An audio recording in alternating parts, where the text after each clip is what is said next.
Okay, then have you done? You have answers, is it? But homework and all time.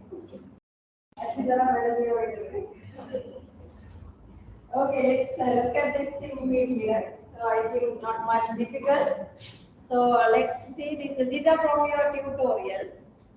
I am doing this thing because otherwise you are not may not do. So therefore I am using the classroom time.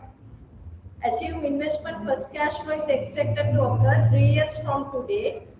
There are 4 annual cash flows in this investment, with each cash flows being 30,000. There are 4 cash flows in this investment, right? There are 4 cash flows. Each cash flows being 30,000 and another cash flow with 40,000. Right. At an interest rate of 13% per annum compounded annually, what is the present value? So this is multiple uneven cash flow. So you have learned this thing last week, multiple uneven cash flow. So now you can calculate present value. You can calculate present value of this. How much the present value?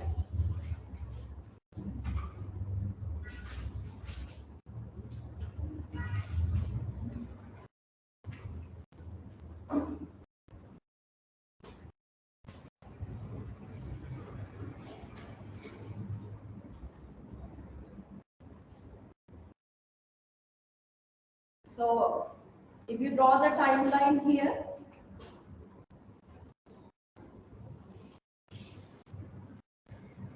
it is like this, no? There is an investment.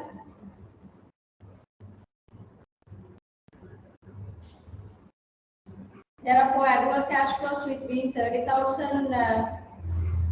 This is at the end of each year. So this is 1, 2, 3. Being 30,000 plus 3. No, 4 cash flows being 30,000. So this is 30,000. This is 30,000.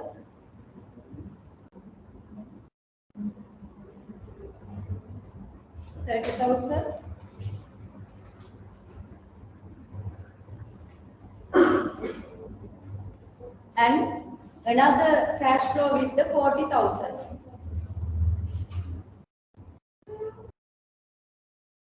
No, this is occurred at the 3 years from now. No? So I forget it. So you have to start this from 3 years from now. Right. You may draw the timeline correctly. There is an investment. So you can draw the timeline like this. First cash flow is expected to occur 3 years from now. So 1, 2, 3. So this is the 3 years from now today. So there are 4 annual cash flows in this investment, with each cash flow being 30,000, another cash flow with 40,000. So in this investment there is a 4 cash flows. So then 3, 4, 5, 6. So likewise, first 3 cash flows being 30,000. No, this is 30,000, 30,000. In this investment, there is only the 4 cash flows. There are 4 annual cash flows in this investment. So then first 3 cash flows being 30,000 and another one is there, that is 40,000. So likewise, you can draw the timeline and calculate the present value. This is multiple uneven cash flow.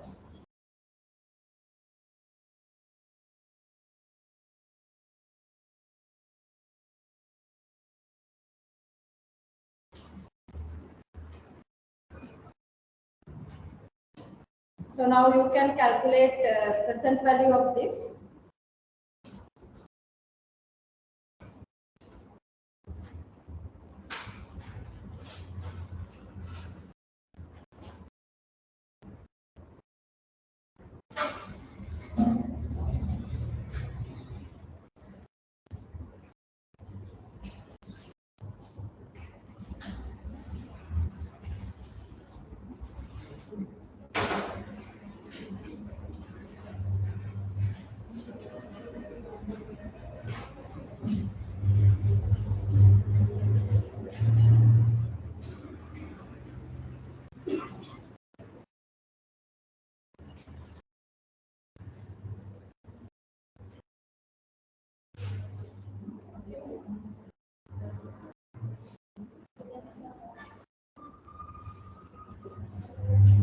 So you can calculate the present values.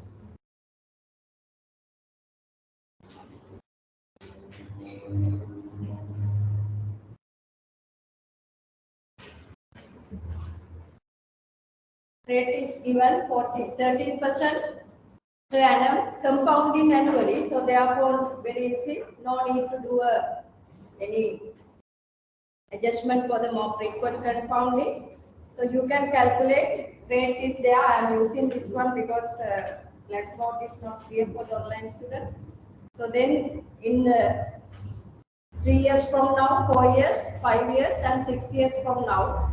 So then you can identify present value interest factor relevant to each year. So you know how to calculate present value interest factor. So this is 1.12 into the power minus 3 because first cash flows are occurring 3 years from now. First cash flow occurred 3 years from now.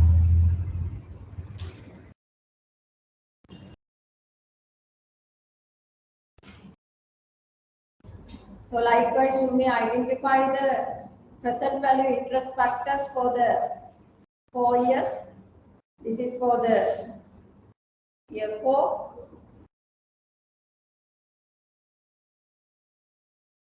Year 5. And year 6. So then calculate present value of the each cash flows. Present value interest factor into the cash flow. This is 30,000.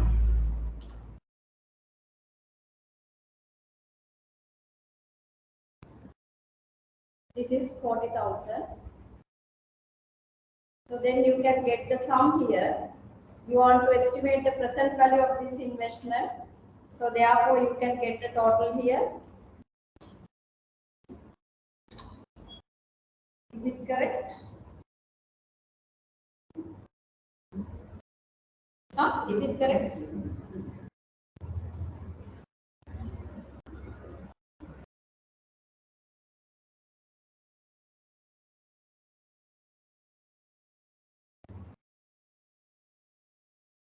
$37,703 is the present value of this investment. Is it correct? Okay. If I mistake 30%?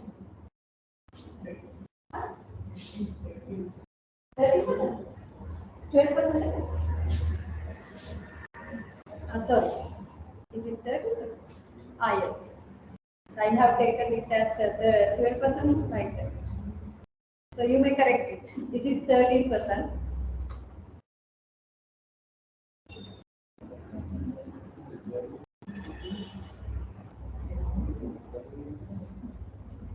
Annual compounding. So you can take it as 13%. There is no any frequent compounding. Then this is the 74,686.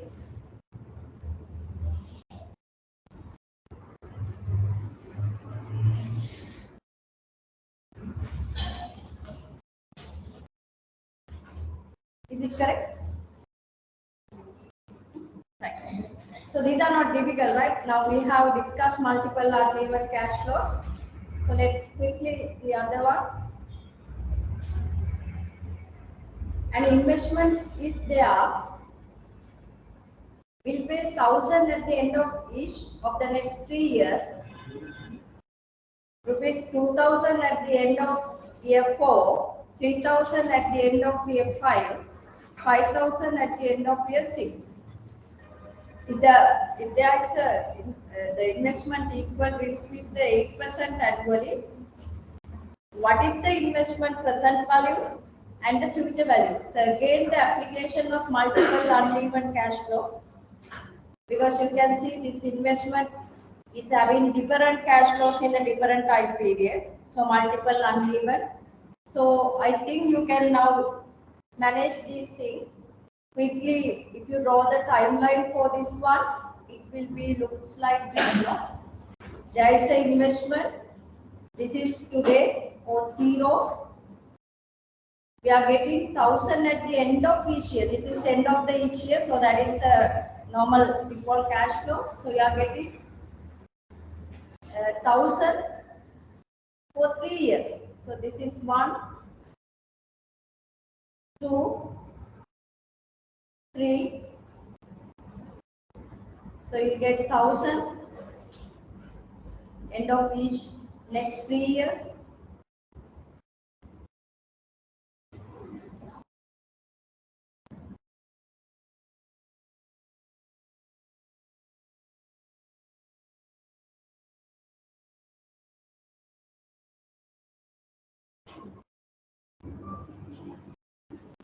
And 2000 at the end of year 4. So end of year 4 you get 2000 in this investment.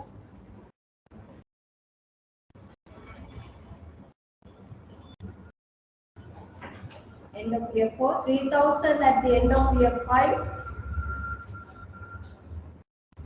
3000 here.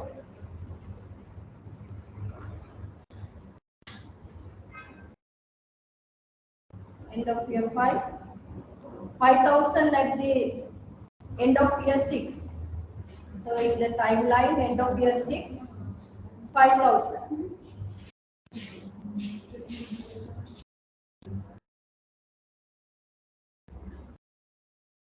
So then the risk related to this particular investment is 8% per annum. So what is the present value? What is the future value of this investment? Again, this is a multiple uneven cash flow application. So you know, initially you have to either you have to value this to the present or to the future for one first time. Either you can discount these cash flows to the present or you can compound these cash flows to the future. So once you calculate the future equivalent value and the present equivalent value, you can simply by compounding or discounting, you can go to the other value. So let's calculate the present value first. So you know that here rate is 8%. Rate is 8%. So you have to identify relevant factors for each year. So I am calculating here. Rate is 8% per annum.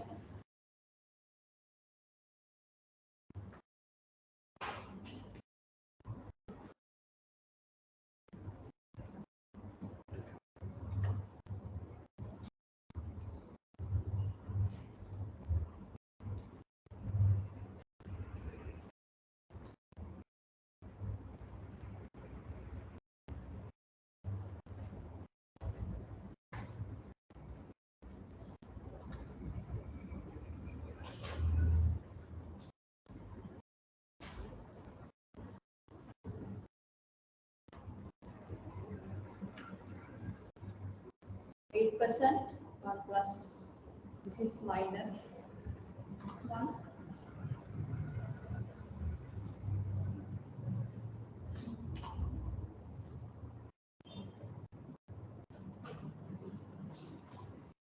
So you will get the present value interest factors likewise for each year, year 1, year 2, year 3, year 4, 5, 6.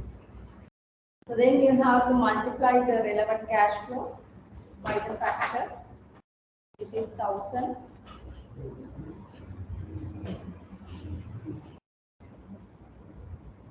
This is 2000. Year 5, 3000.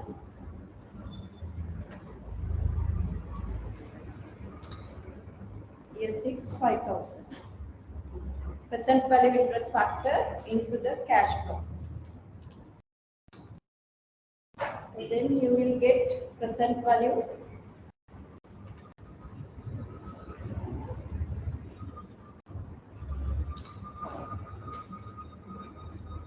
check whether you are getting this number 9239.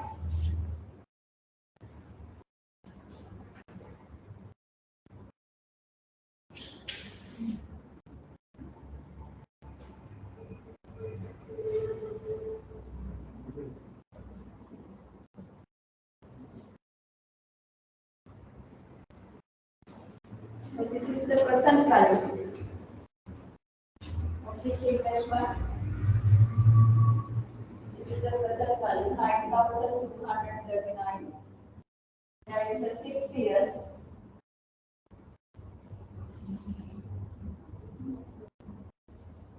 Did you get this? So now if you want to identify future equivalent value, so simply no need to compound each cash flows because initially now you have calculated present equivalent value of this investment. So now you can use this number 9,239. Simply you can compound for how many years? For 6 years. So then you will get the future value.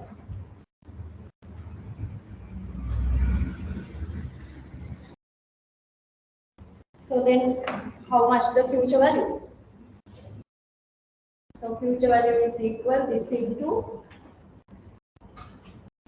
1.08 into the power 6.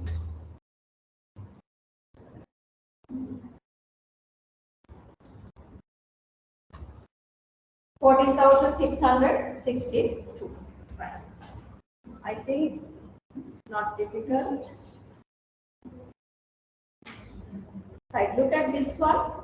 Sama has 500,000 to invest. So this is application of the 72 rule in finance. According to this rule, it says that if you want to identify how long will it take to double some money you deposit today, you can apply this 72 rule. So according to this 72 rule, 72 divided by the appropriate relevant interest rate will provide you number of periods or the number of years that you have to wait to make your investment double. So this is simple rule, approximation. So you can apply this one also here, or you can apply future value present value formula to calculate the things. Here Sama 500,000 to invest. She is going to invest this money in an account which pays 12% interest per annum. So that is compounding monthly. How long would it take to double her money? How much is the annual effective interest rate of this investment? Do this one. So you calculate how long will it take to double her money, and also calculate, because there is a monthly compounding, so calculate effective rate. You have learned that one? How much the effective rate?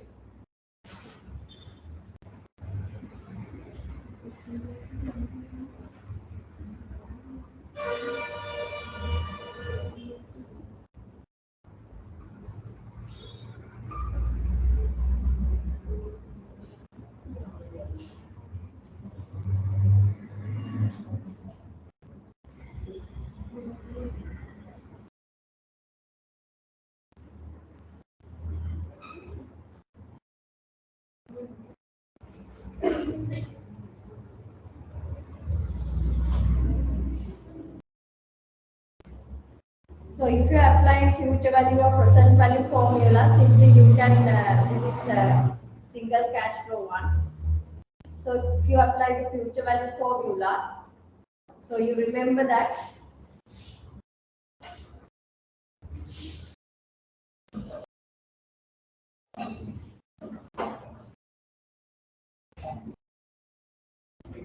so if you apply the future value formula, future value is equal present value into 1 plus r into the power n. This is a more frequent compounding, so you have to adjust this by dividing r by m and multiplying n by m. So then you can apply the things here. So future value is 500,000, so that is 1 million in some period. Presently your deposit 500,000. R is 12% per annum compounded monthly. So then rate is 1%. N into M, as I discussed this type of fraction in the last week. So that is better if you can use here one variable to simplify this formula. So I redefine this n into m is equal to x. So then I use here x. So then you can solve this. 2 is equal 1.01 into the power x. So now you have to apply log. So accordingly, x is equal log 2 divided by log 1.01 is equal to x. So how much that approximately?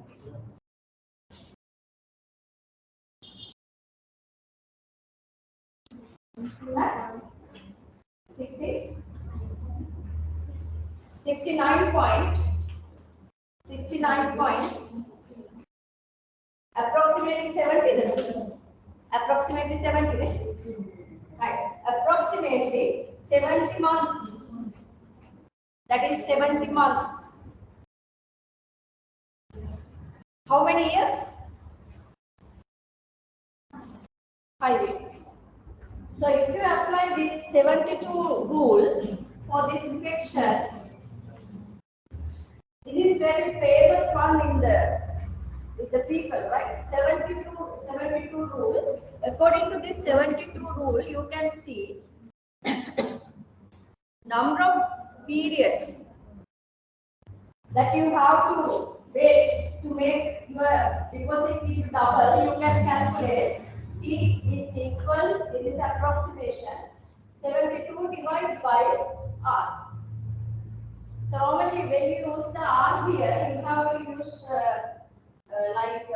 express that shouldn't be expressed as decimal out of 1, like if it is 7.4 not 0.07, simply you use the 7% when you apply this formula. So then according to this our question, 72 divided by 1, rate is 1%.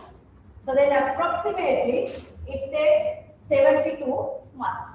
So this is approximation. Small difference can be there in that our calculation and this formula, but anyway, approximately you have to wait 72 months at this rate to double your money. Right. How much the effective rate? How much the effective rate? Effective rate is equal. What is the formula? Since the interest is compounding monthly, though you will have annual interest 12%, really, truly, you will get more than that because of the compounding impact, compounding effect. So, how much the effective rate? Effective rate you can calculate 1 plus normal interest rate divided by m, n into m minus 1. So then you will get effective rate R 12%, M 12, so 1.01 into the power n always 1, M 12 minus 1. So your effective rate is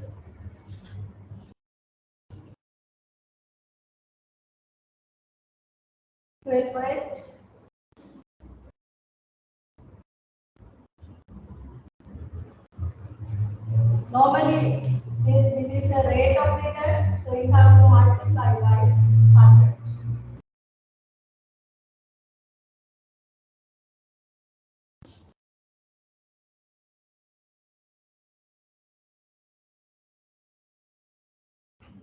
How much the effective rate? 12.68. So yeah, it should be greater than 12. So your effective rate is 12.68. So you have received interest actually on 12.68 because of this monthly compounding effect. Right, I think that's all. 1, 2 is there. No, what is this? Right, do this one quickly. Assume interest rate is 10% and have a debt to pay, and you are given the choice of paying 10,000 now or some amount X in 5 years from now. What is the maximum amount of that X? If if you willing to defer this payment for 5 years, what is the maximum amount of X?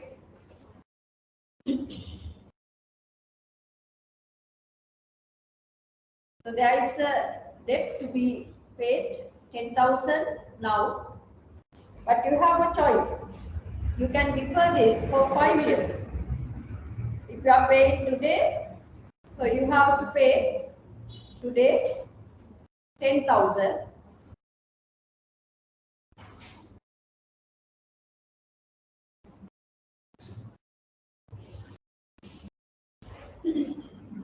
If you defer this to the 5 years, you have to pay something X, something X. This is in 5 years. So how much the X? If interest rate is 10%, that is per annum. How much the X?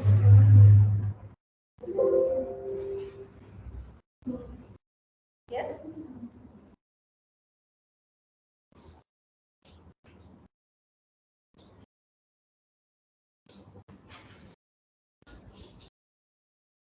So this is, if you are paying today 10,000,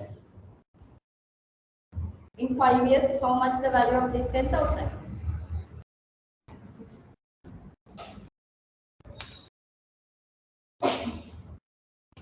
Yes, you have to calculate future equivalent value of this 10,000. So you know now the formula 10,000 you have to compound it for 5 years. Rate is 10%. Then for 5 years, so then the future equivalent value is 16,105. Right. So now I think these are very clear, no issues, because we discussed this thing, simple calculations there. Right. Amara is planning to purchase land for 1.5 million. This land is very attractive and marketable at any time. Amara expects to sell this land for 2.1 million in 5 years. What is the annual rate of return Amara could earn from this investment?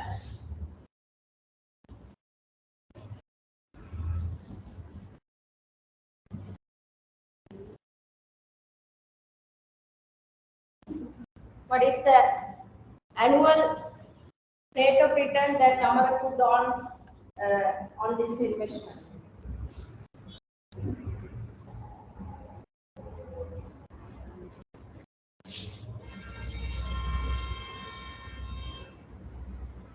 That is our identified rate of return. There is a land planning to purchase today for 1.5 million because of its marketability. Amara expects that this land could sell in 2.1 million in 5 years. So how much they expect the rate of return on this investment?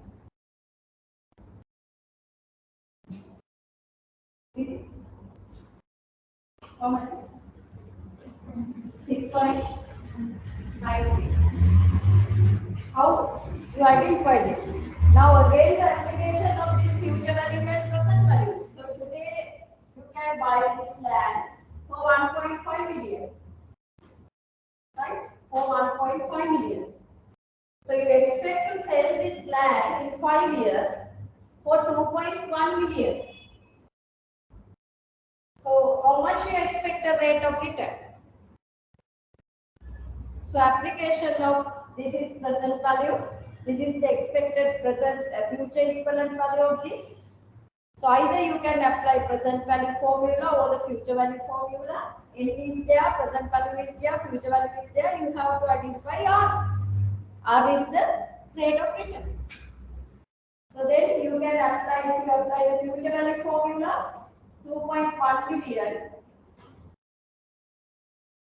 is equal 1.5 million present value into 1 plus R into the power 5. So then you solve here R. When you divide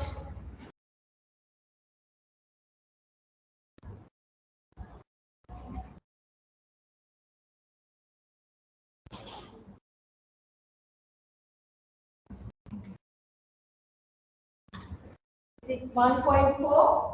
1.4 is equal 1 plus r into the power 5. So now you can take the scientific calculator. So you have to do this one from this side. For that you will multiply this by 1 over 5. So then 5 to 5 there is a trade-off. So here 1.5 square root of 5 of this.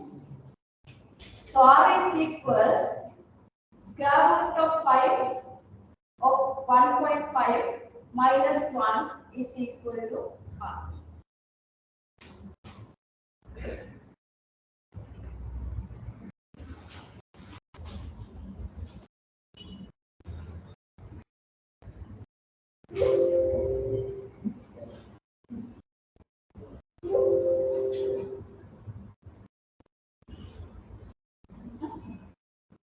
How much is that? Square root of 5 of 1.4. So you can use scientific calculator. I think we applied this kind of things in the last week also. So you have a culture in the scientific calculator, you can use it.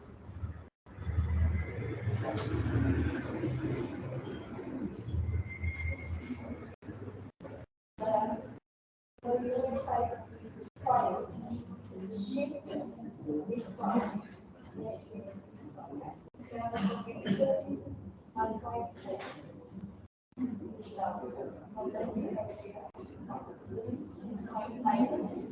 Approximate 6.96696.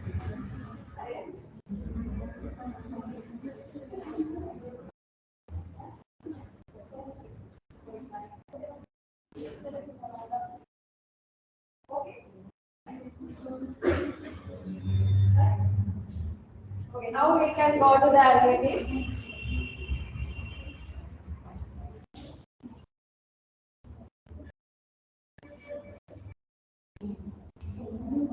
Right.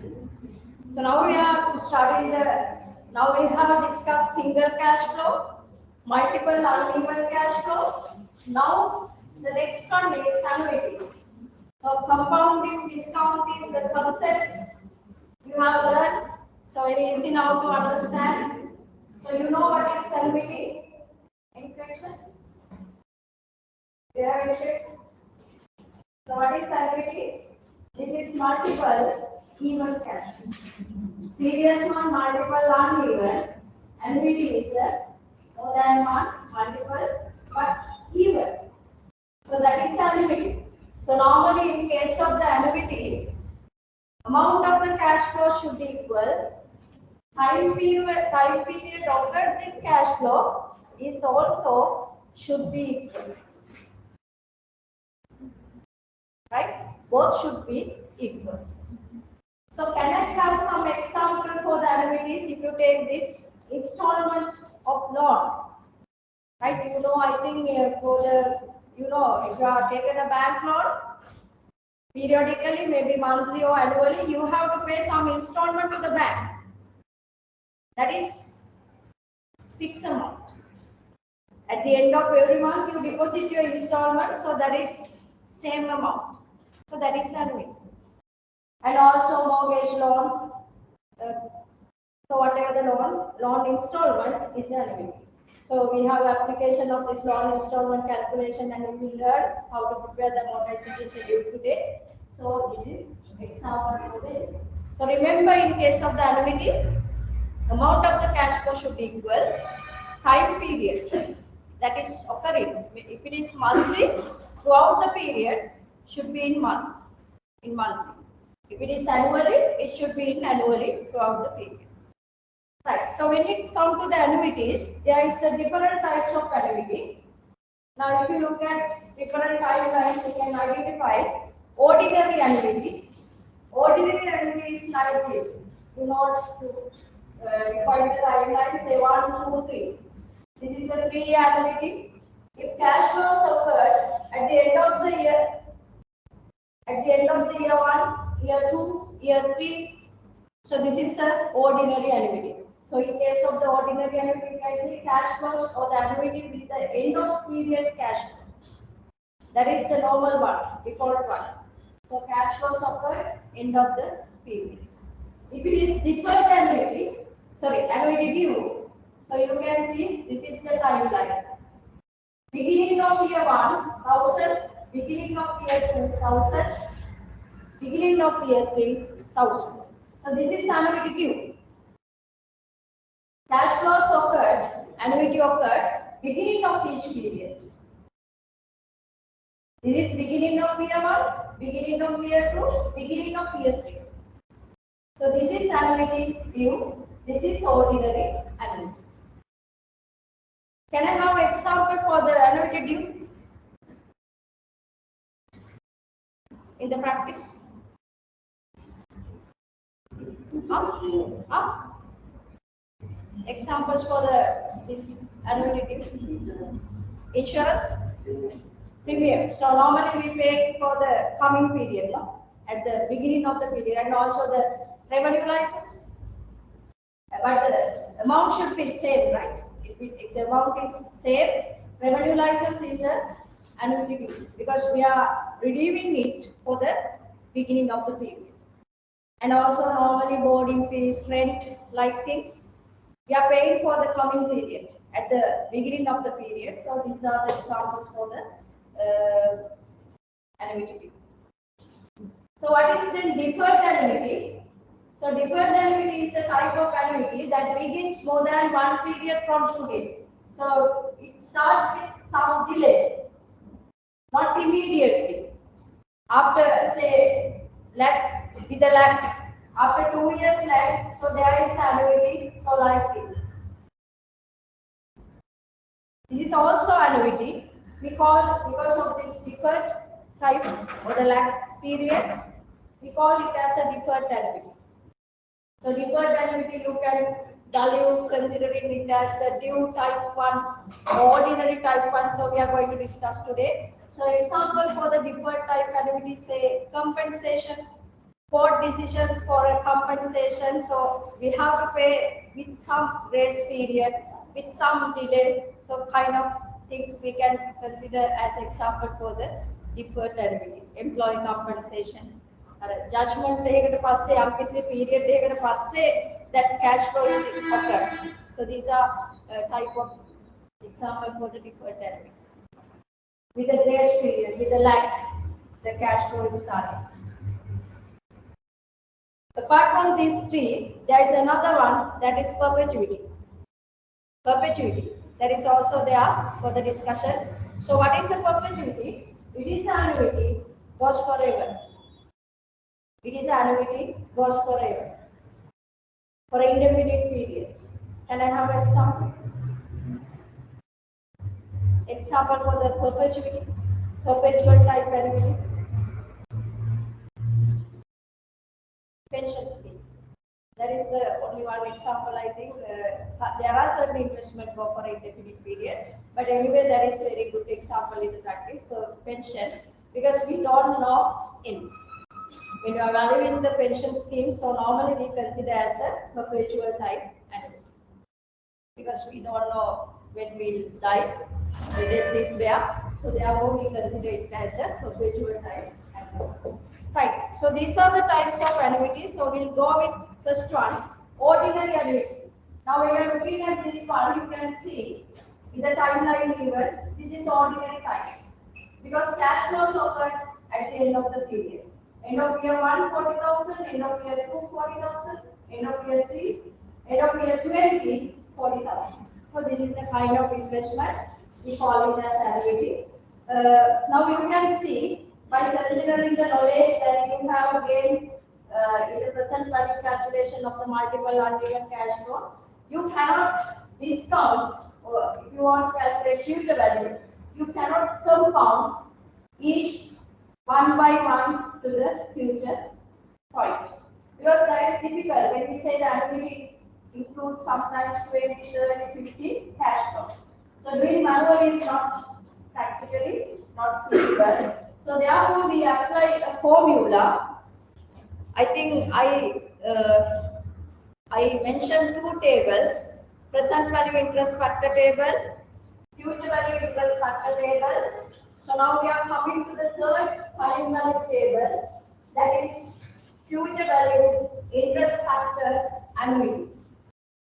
So we can apply third table, future value interest factor annuity table, to calculate future value annuity factor, and then you can value the cash. So this is the formula. Actually, manually you cannot do in the statistics. This has proved by using the geometric progression. What you call the summation of the geometric progression when one is greater than one. So on that base, this has derived. But anyway, that derivation part is not applicable for you.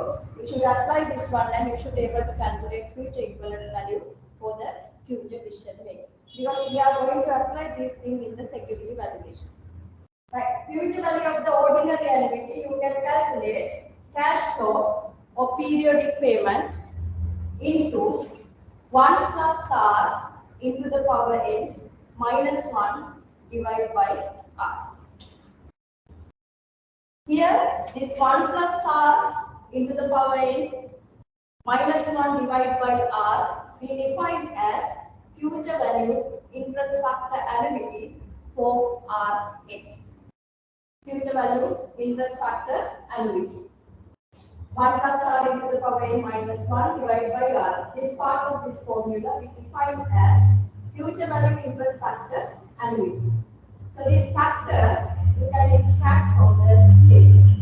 Like previously I showed you some two tables related to the present value interest factor and future value interest factor.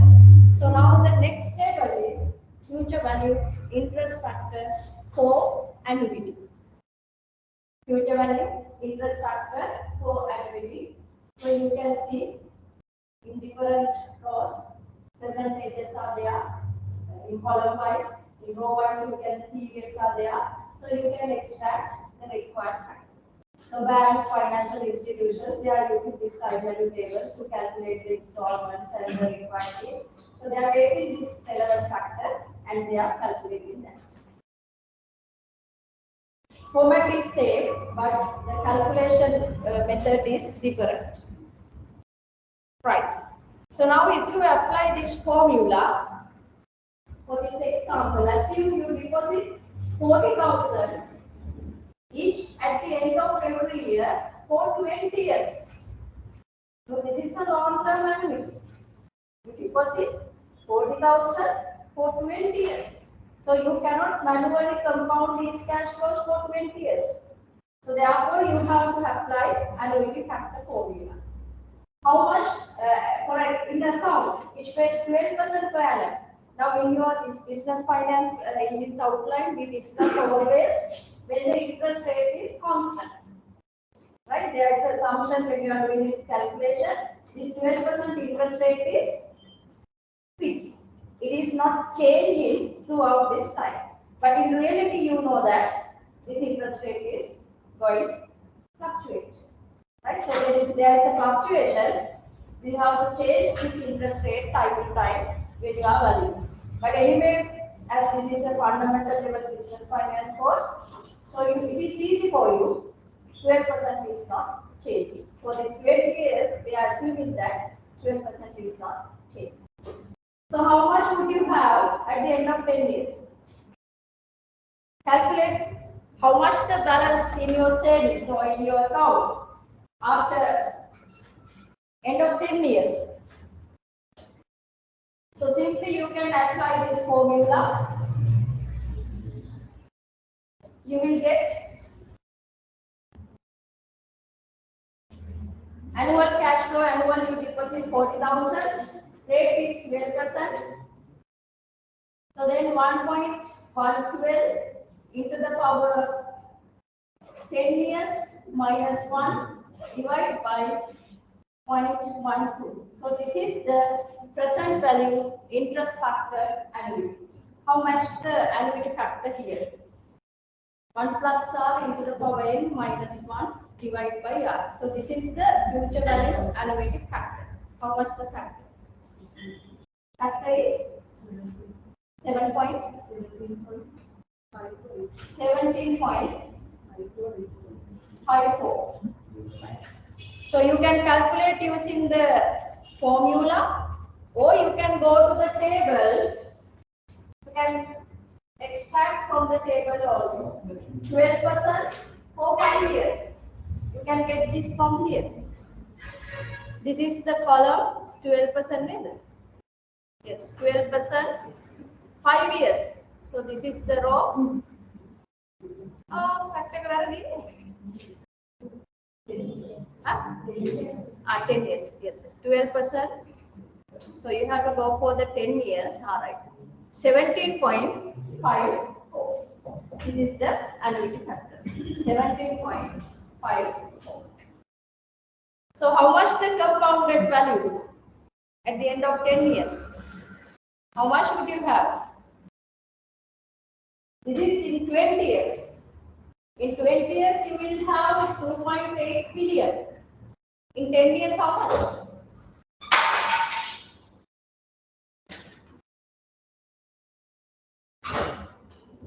In 10 years? 700. So you will get 7,100.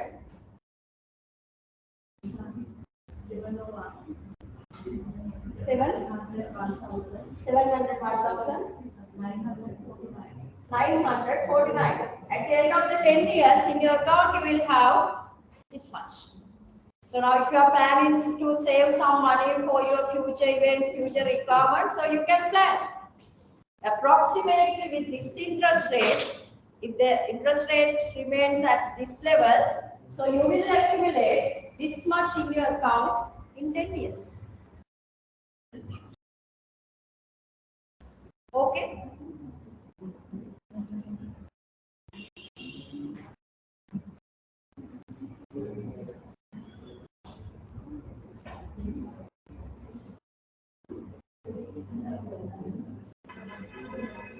Did you get it? Last row? Right. So likewise, you can calculate future value of the annuity using this formula. Right. So now, if you look at this table factors, right? So this is the extraction of future value interest factor.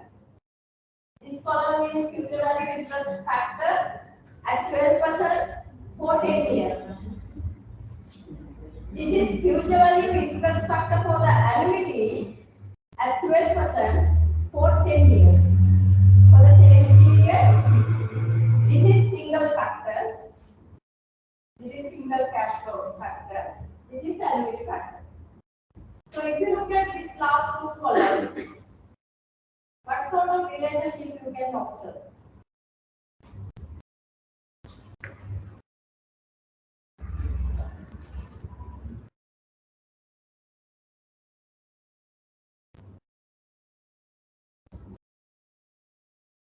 If you look at the last two columns, what you can observe?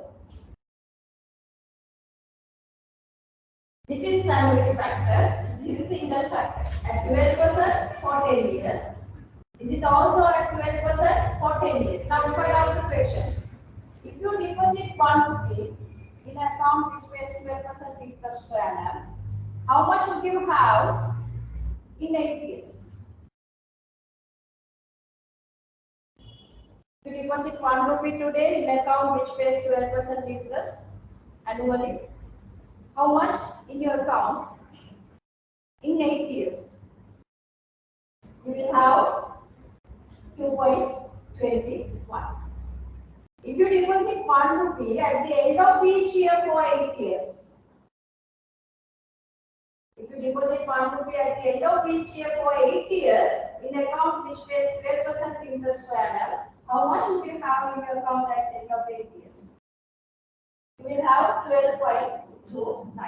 So what sort of relationship you can see in these two columns, single factor and annuity factor?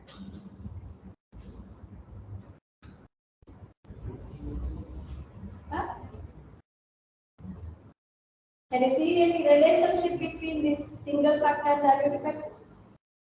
Yes? Accumulation is there. Accumulation is happening. Now this 12.29 is equal total of these single factors. Accumulate 12. This 17.54 is equal total of this single factor. So in case, If you forget this formula, so simply you can work out single factors, get the total, so that is the admin factor. So therefore that relationship is better to remember in mind. So in case when you are doing the question, when you are calculating the future value of the annuities, if you forget the formula, simply you can work out single factors and get the total relevant period. Right. Okay. So now we are going to present value of the ordinary annuity. So this is the future value, ordinary annuity. Next is the present value of ordinary annuity. Last table. We have 4 time value tables. So this is the last one. Present value interest factor annuity table. So you can say, assume you deposit 25,000 each at the end of every year. Each at the end of every year made, this is ordinary annuity. End of every year. For 15 years in a savings account that pays 12% per annum. What is the present value of this deposit? What is the current value of this deposit? So then, by using the knowledge you have learned so far, discounting. So you can discount each cash flows to the present and you can get the sum. So that is the present value of this annuity. But anyway, for 15 years, managing manually like this, not easy. That is difficult.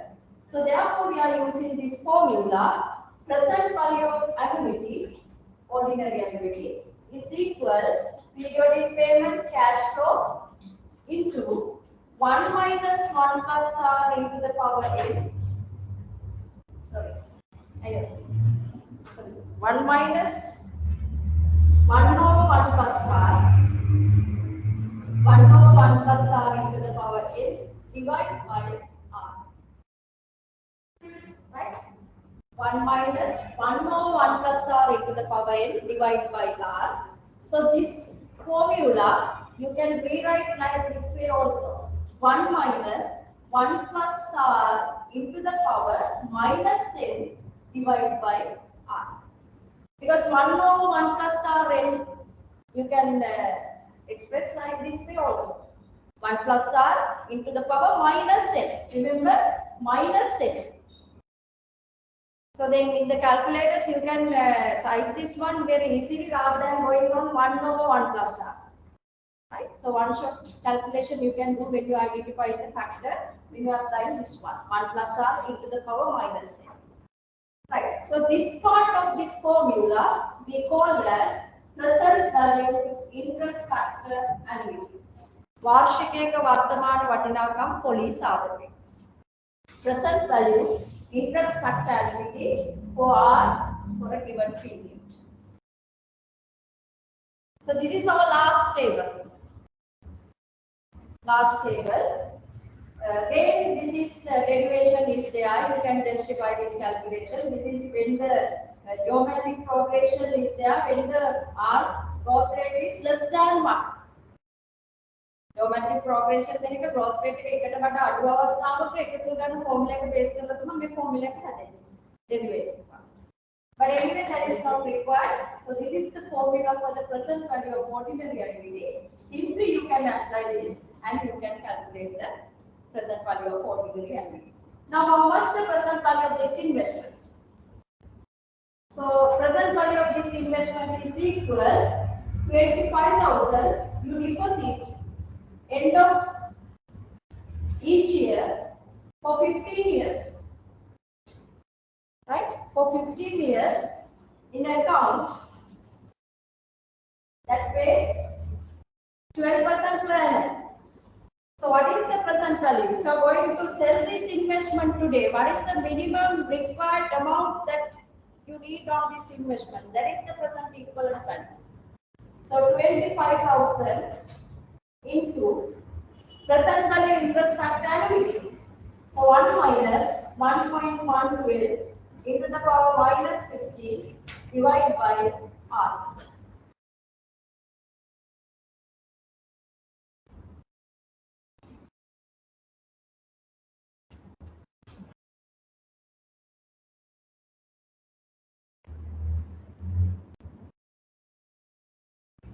So how much the present value?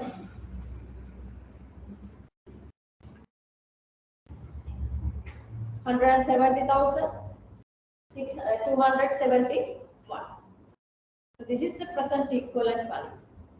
If you are going to invest, if you are going to sell this investment to another investor, this is suppose this is an investment. If you want to sell this investment to another investor today, this is the minimum amount that you should need, that you should require on this investment, because this is the present equivalent value of this investment. 170,271.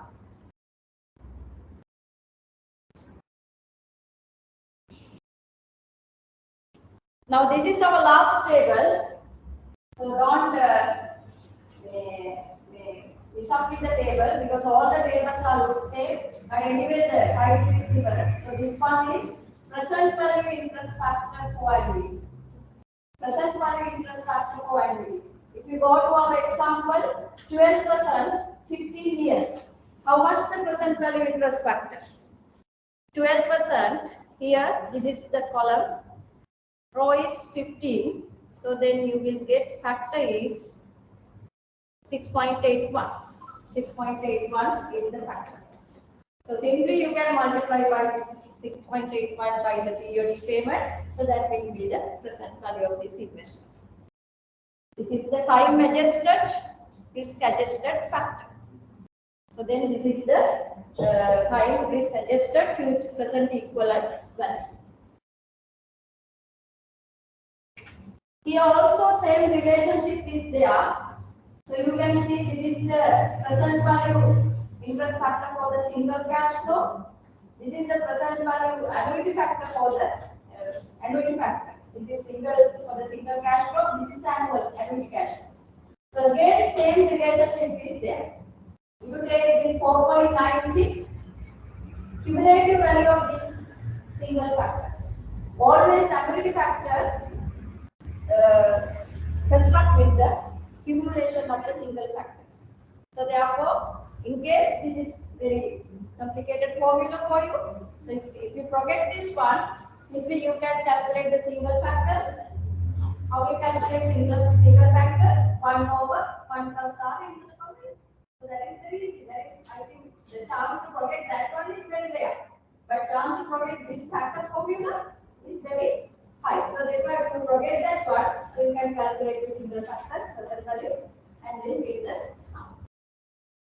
Now, if I ask a question, what is the present value of the 1 rupee received in 9 years from now? If your required rate of return is 12% per annum, what is the present value of the 1 rupee receiving in 9 years from now? If your required rate of return is 12%. It is 0.36. So you can see when the time is increasing, when you have to wait a long time to get the money, so you can see present value is decreasing. Because of the time value of money, money receiving earlier today more valuable than money receiving later. So when you have to wait, you can see factor is decreasing. Factor is decreasing because of the time value of money. Right? So likewise, you can see the relationship here. Suppose if I ask a question like this, if you deposit 1 rupee in an account which pays 12% per annum for 9 years, what is the present value of this investment? If you deposit 1 rupee at the end of each year in an account which pays 12% annually, how much the present equivalent value of this investment? 5.32. So likewise, you can integrate annuity factor and the single factor.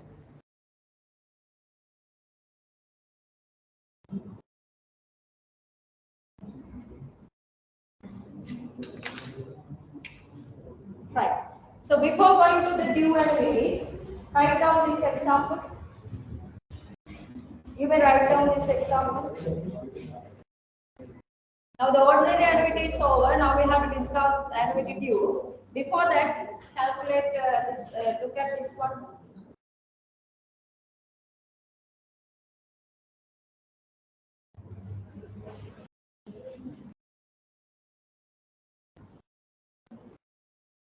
If you deposit 5,000, if you deposit 5,000, if you deposit 5,000, at the end of each year, at the end of each month, if you deposit 5,000 at the end of each month in an account which pays 12% interest per annum, if you deposit 5,000 at the end of each month in an account which pays 12% interest per annum for 10 years,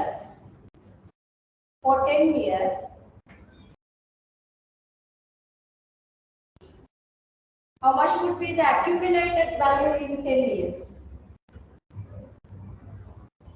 And also how much is the present value of this investment? How much is the accumulated value in 10 years? And also what is the present value of this investment or the on these deposits? Do this.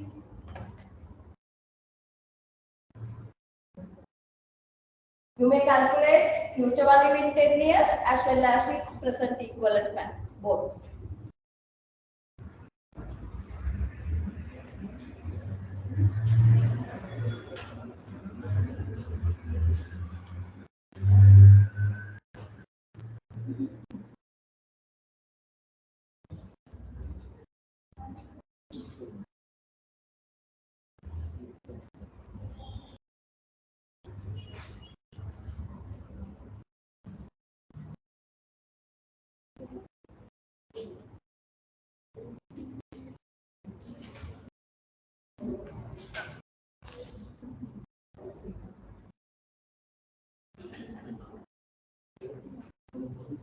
You deposit 5,000 for 10 years, 12% paid annually.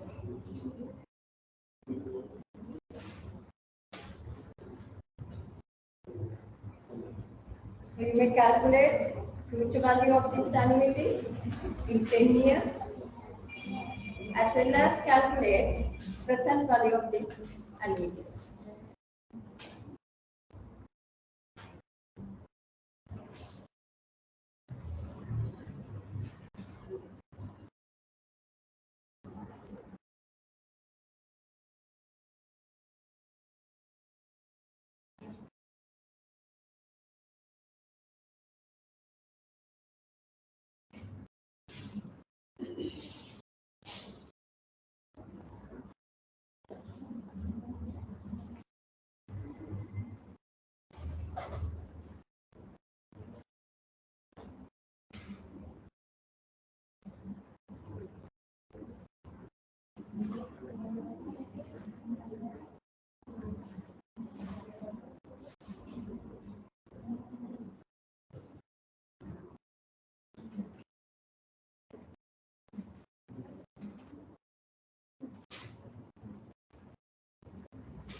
So how much would you have in your account in 10 years? So that is future value of the annuity. So you know annuity factor, future value of annuity is equal periodic payment or cash flow into 1 plus R into the power n minus 1 divided by R. So now in here, monthly deposit per annum, you are making 12 deposit. So then you have to do adjustment for this formula. I think you may remember more frequent compounding we discussed for the single cash flow. So now what you have to do when there is a more frequent deposit, so then compounding frequency should be equal to the deposit, the number of deposit. You remember assumption under the timeline. When I explained in the assumption, I told you this is a norm. Normally in the timeline, cash flow frequency and the compounding frequency should be equal. If you remember the assumption in the timeline at our very first lecture, this one, last one, compounding frequency is the same as the cash flow frequency. Now in this case, cash flow frequency is 12 times. So therefore your compounding frequency also should be 12 times. That is norm. So therefore, now here, what you have to do, you know this thing. You have to divide R by N. N you have to multiply by M. Because cash flow is monthly. This cash flow is monthly, 5,000 at monthly. So therefore, now you can calculate future value of this annuity is equal 5,000 into R is 12%. R is 12% per annum. So monthly is 1%. R divided by M 1% for 10 years. So 10 into 12 minus 1 divided by 0.01. So this is the future value.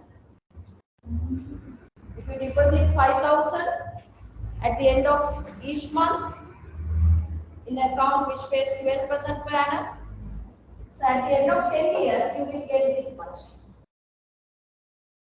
Get it?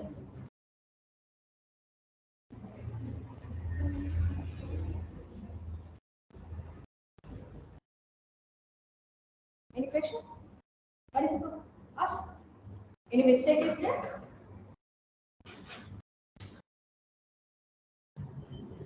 This is ending to M. N is 10 years, M is 12.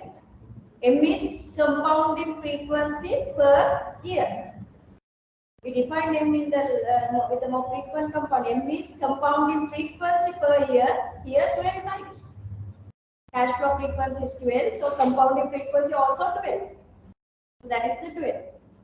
Monthly deposit. So then 12 times you are making deposit. So compounding frequency also 12. Right?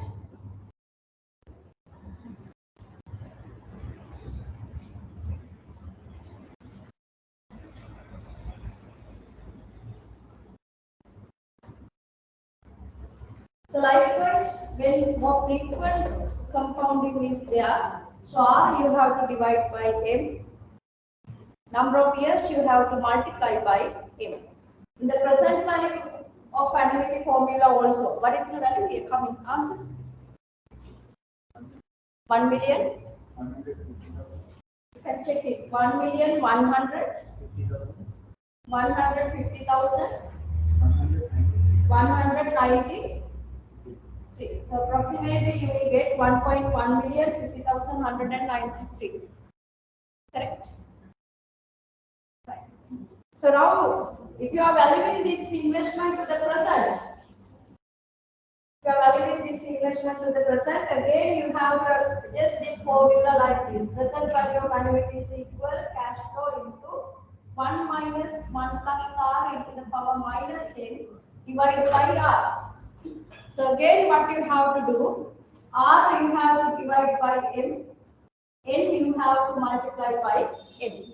If you you value this investment to the present, if you are calculating present value of this investment, so this is our present value annuity factor formula. So this formula again you have to adjust it by doing the same thing.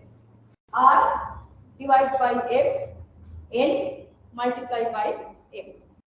So then remember when the cash flow frequency is different, so these formulas you have to adjust it accordingly. The cash flow frequency is different. If the cash flow frequency more than one time per year, so then formulas you have to adjust it like this. What is the present value? Just calculate just for the understanding.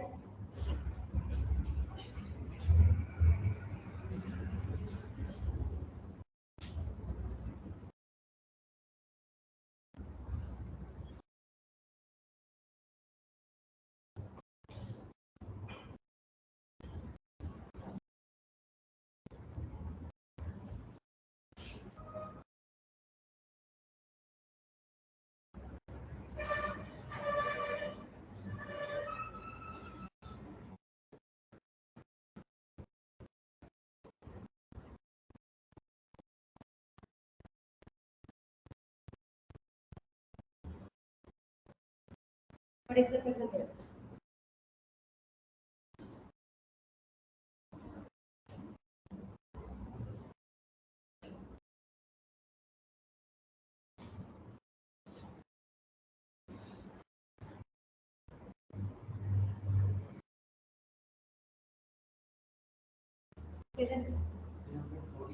Hundred, 348,000,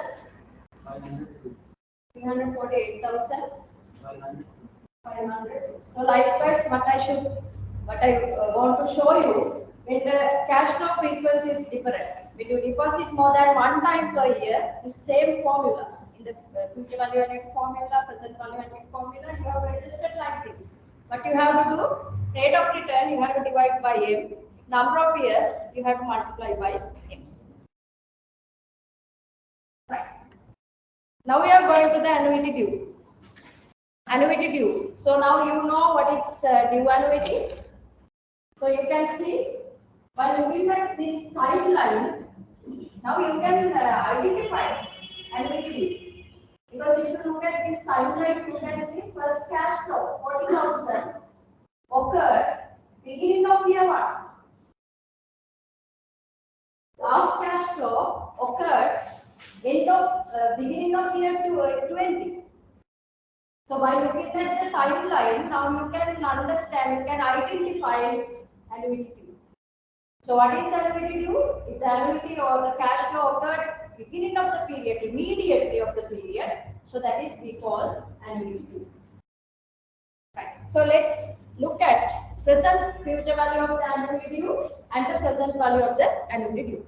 In order to understand this formula, suppose that you are deposit say cash flows like this. You can see there is the two cash flows, two timelines are there. Say this is A, this is B. Now which one the ordinary annuity, which is the due annuity here? Which is the ordinary one, A or B? A is ordinary because you can see first cash flow occurred end of year 1, end of year 2, end of year 3. So this is B is the due annuity due. Right. So now we are going to discuss this future value of annuity formula, annuity due formula. Now suppose interest rate here 10% per annum, take 12%, it is easy to 12% per annum, not take 10%. 10% per annum and calculate future value for these two. Still you haven't learned the formula for the due case. Suppose with the knowledge you have gained so far, calculate future value of this ordinary for the end of year 3, value this for the end of year 3, and also this one value for the end of year 3. Both. Calculate the future at considering 10% as the interest rate.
Fine.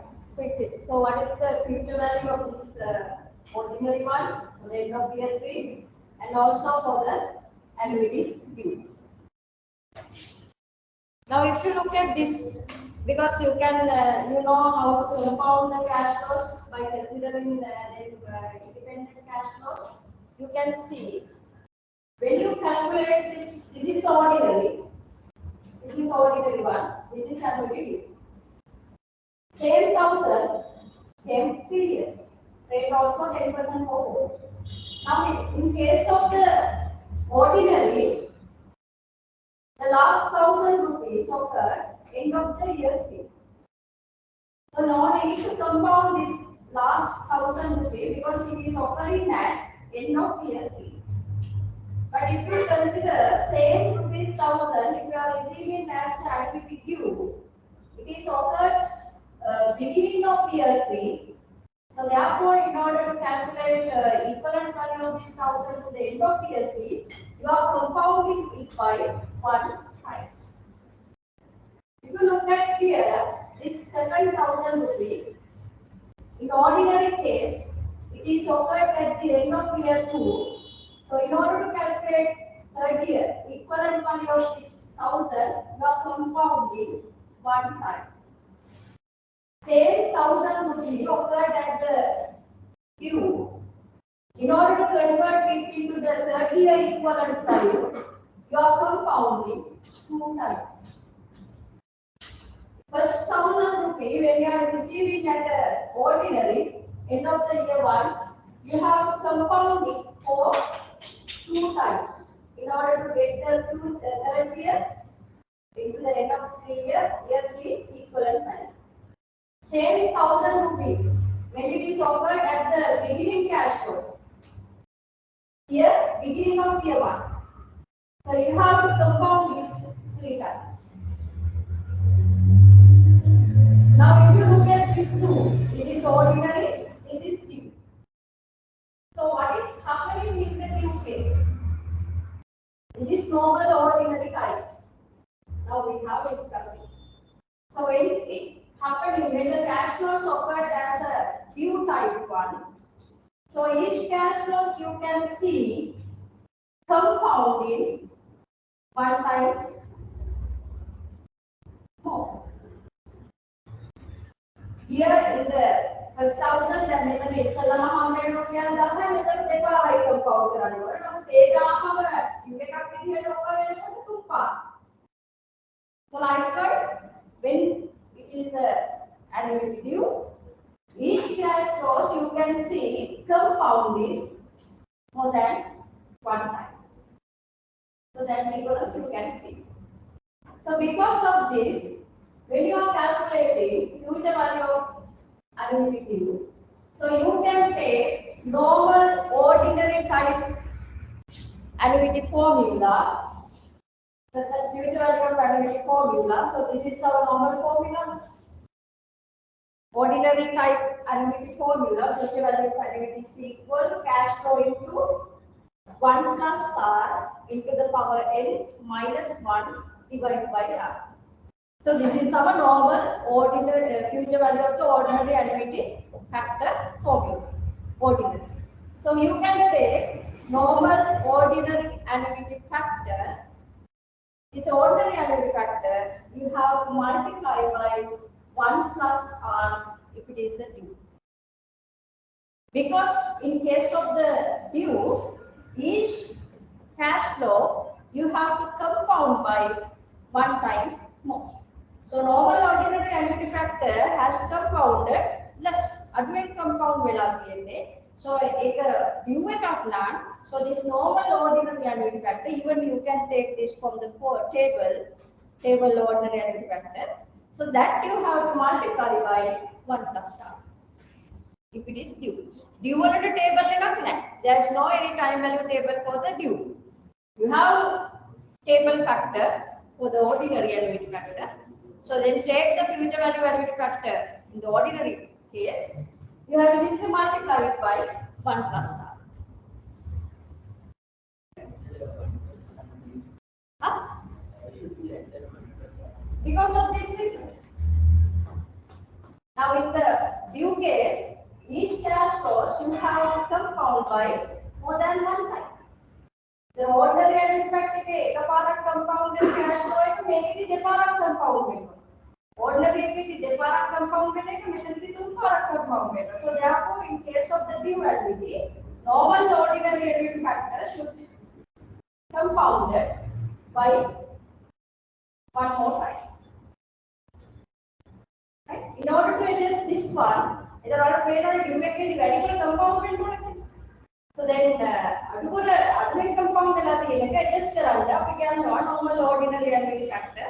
So this is the future value interest factor annuity from the normal table or from the formula. So this is you have to multiply by 1 plus r. 1 plus r. Okay. To adjust this one. Now if you calculate. Now, anyway, to understand this one, calculate by compounding each cash flows. What is the answer?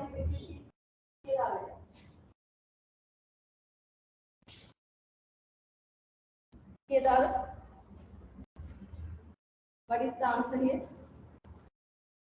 You may compound each cash flows and get the value. Here then.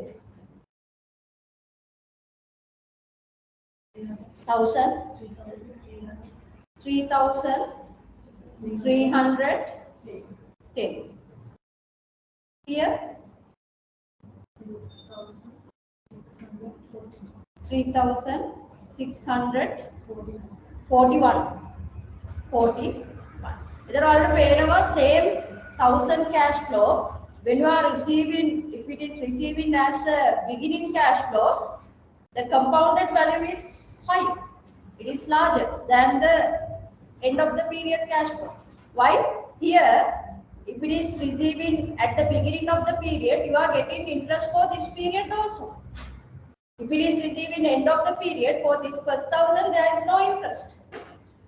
So you are getting more interest when the cash flows occurred at the beginning of the period, if it is a deposit like this. So that is that impact you can see here, 3,641. Now if you apply our formula here, right, our cash flow is 1,000 into normal ordinary annuity factor is 12% is the rate, no 10%. So 1.1 time is 3 years minus 1 divided by 0.1. How much the normal ordinary annuity factor? 10%, 1 plus r 1.1 into the power 3 minus 1 divided by r. R is 10%. So what is the factor? 3.31. So 3.31 into 1,000 is equal to 3,310. So now when you convert this into due, so you have to multiply it by 1 plus 1. 1 plus r. So that is 1.1. So what is the due annuity factor? 3.641. So you get the answer. Right? So what you have to remember actually, this is for your understanding. Simply what you have to remember, if it is due annuity, take the normal ordinary annuity factor, like earlier, multiply it by 1 plus r.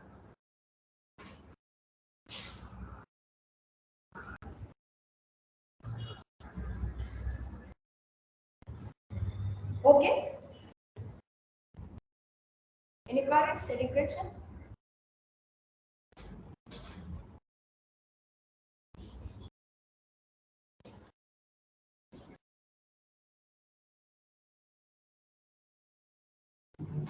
Right.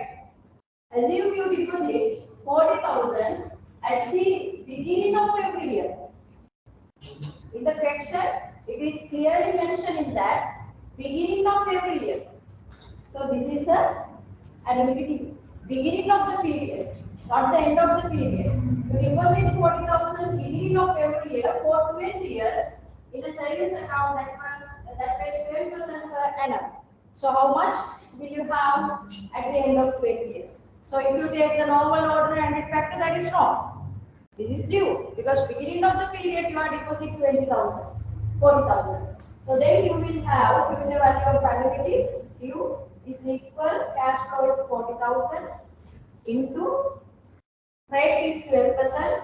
So 1 minus 1.112 into the power 20, 20 divided by R.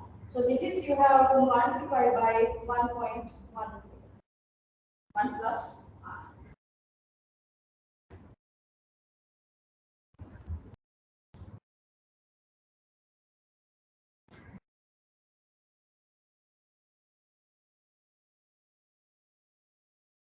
You will get 3.2,027,949. 3.2 million, 37,940.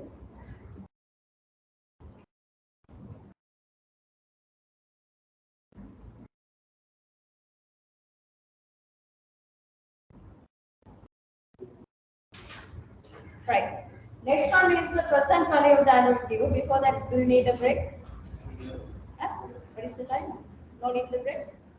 I had a tea. I got another full break. Are you having a break? Come and with the break. You may come with us within the 20 minutes because we have to we have estimated that you may come back within 20 minutes.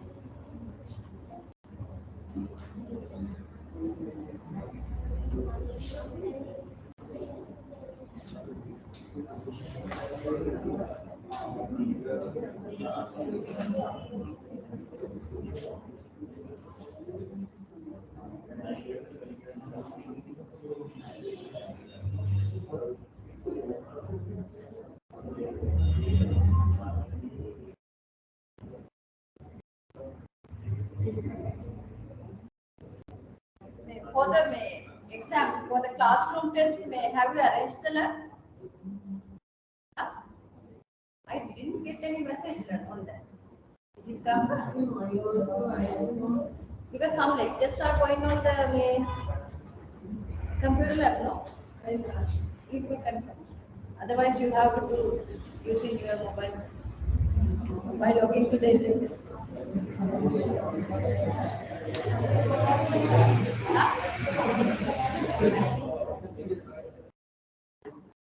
They will write. But my previous experience is different, so that is why I asked you. The previous classes they did the exam during the by here sitting here. You may check it, right?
Now,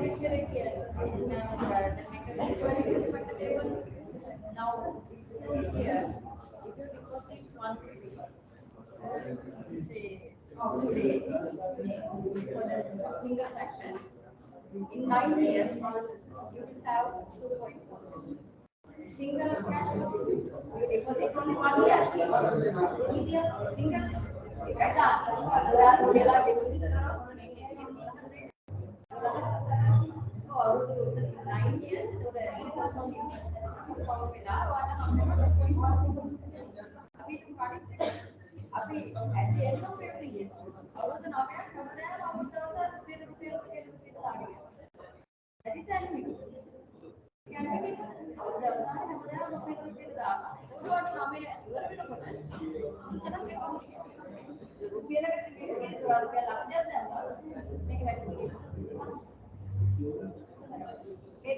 relationship with the mom, make a hazard, make it give it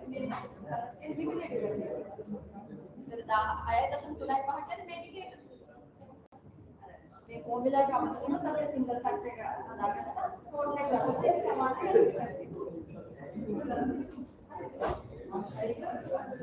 अब fast cutting है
Shall we start? How about others?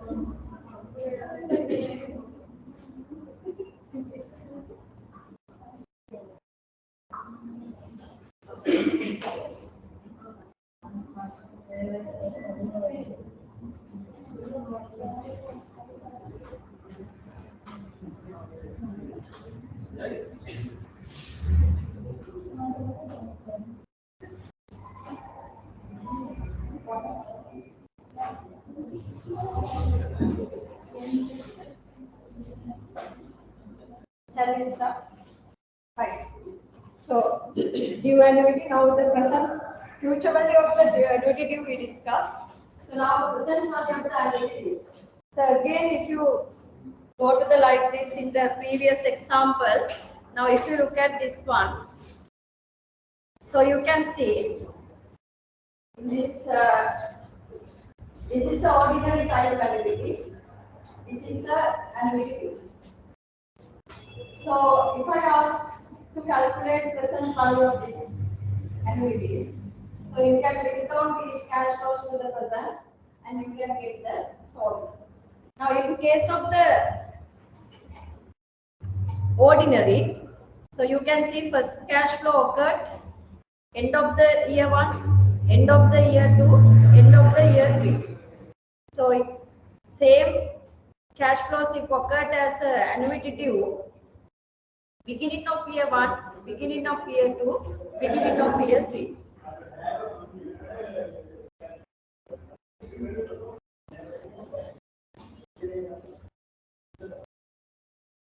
Right?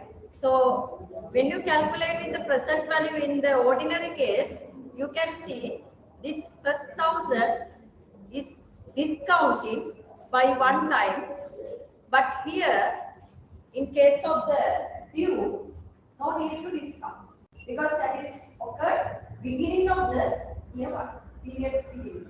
So therefore you can take this 1000 as this, no need to discount.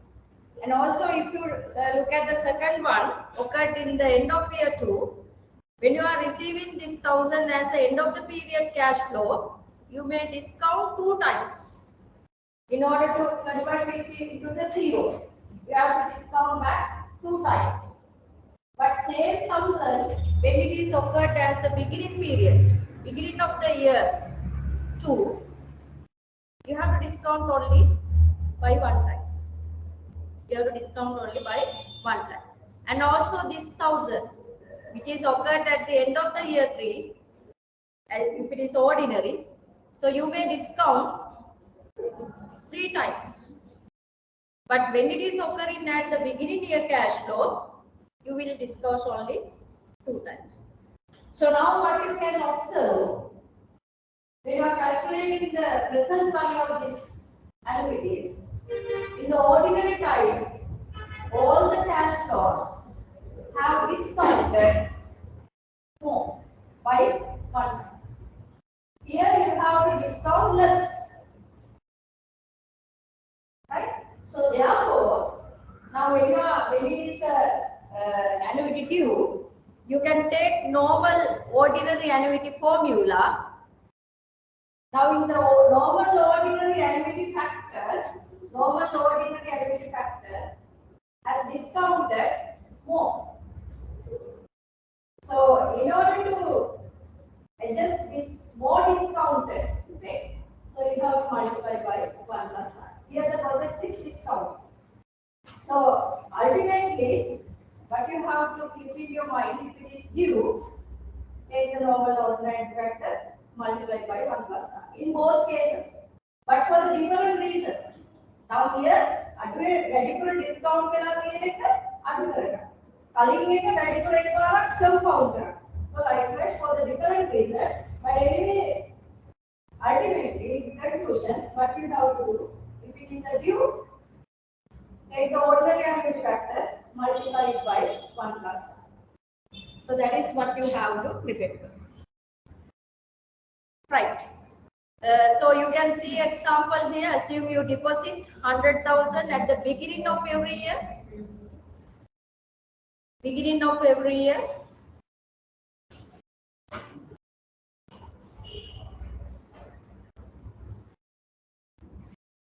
Now, in order to make sure this thing, if you calculate the present value here, simply calculate the present values here and see whether you are getting the answer, because now some came with late. Now calculate the present value here. So this is 1.1 into the power minus 1. This is the factor. For the year 2, factor is 1.1 into the power minus 2. So the factor here 1.1 into the power minus 3. So you can calculate the present values. This into 1000 here, factor, multiply by the cash flow 1000 here, present value factor multiplied by the cash flow. So you can see total here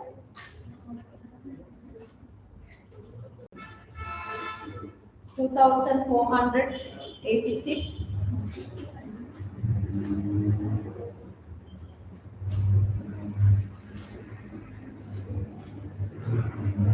So now this is the value. If the cash flow occurred as a ordinary annuity. Present value if it is occurred as a ordinary annuity. Now in the due case you can calculate.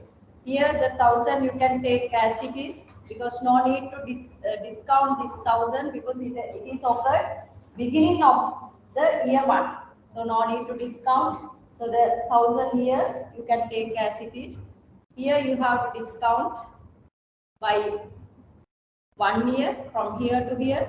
So the factor is this. This is the relevant factor. So this is occurred beginning of year 3.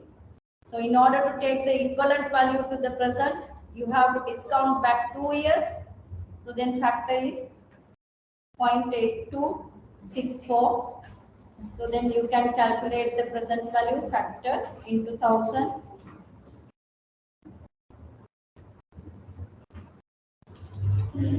So then you will get the total 1,000 plus this plus 2,735.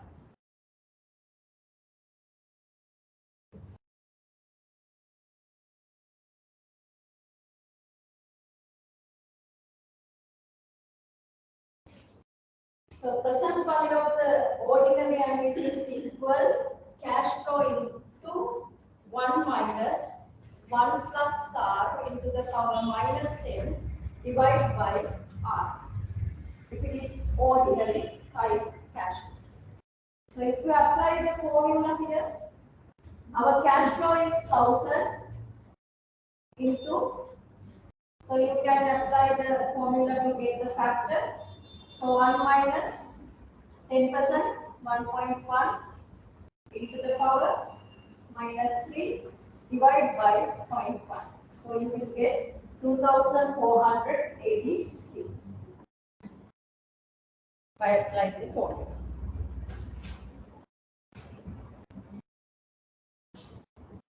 If it is ordinary type annuity.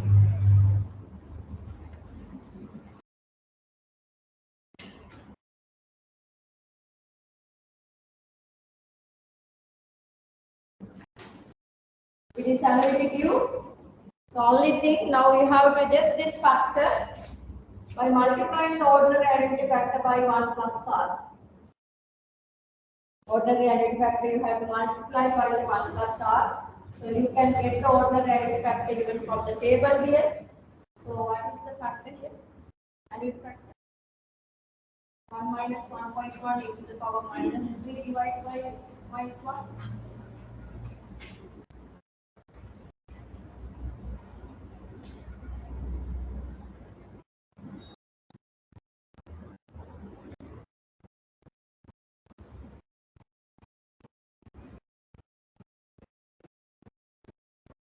Two point 486. This is the normal ordinary annuity factor. So in order to adjust it for the annuity due, you have to multiply by 1.1.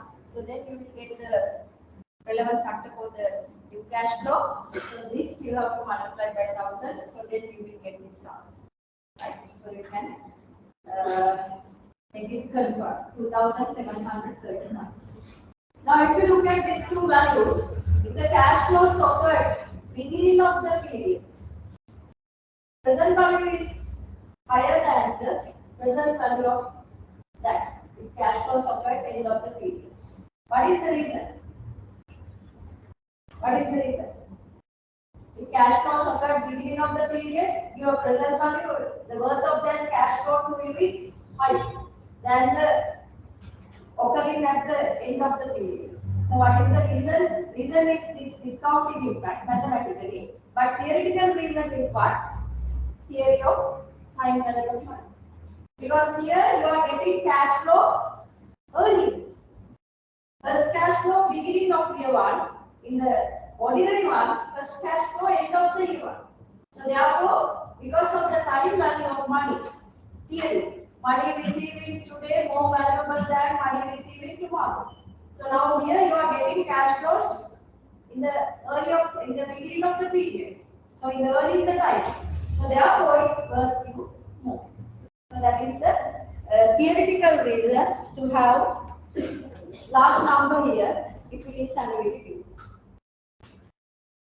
Right. So irrespective of this discussion for the exam, but you have to remember in your mind, if it is a due annuity, simply take the ordinary annuity factor, either it is present value or the future value, multiply it by 1 plus r. So that is you have to do, but anyway, this is the reason.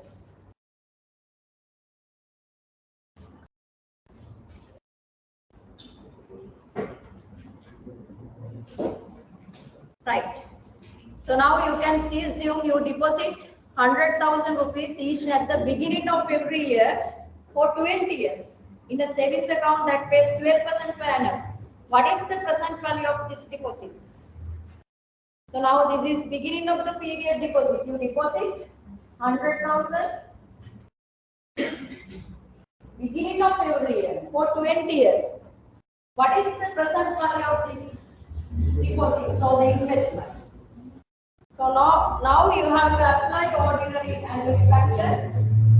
Amount of the deposit 100,000 in an account which pays 12% interest. So 1 for 20 years. N is 20 divided by R. So this is the normal ordinary annuity factor. Since the beginning of the period is occurred here, so you have to multiply it by 1.1.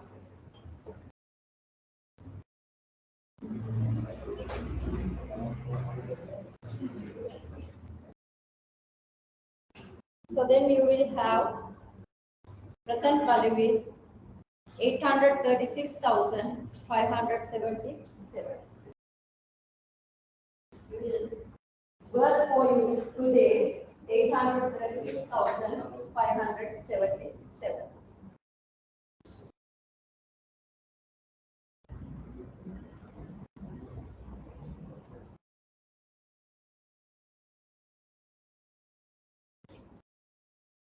For the exam, no need to have these formulas by heart. Don't try to get it by heart because formula sheets is provided. So you can pick the relevant formula from the sheet and apply. So no need to take them by heart. Right. This is about the annuity view.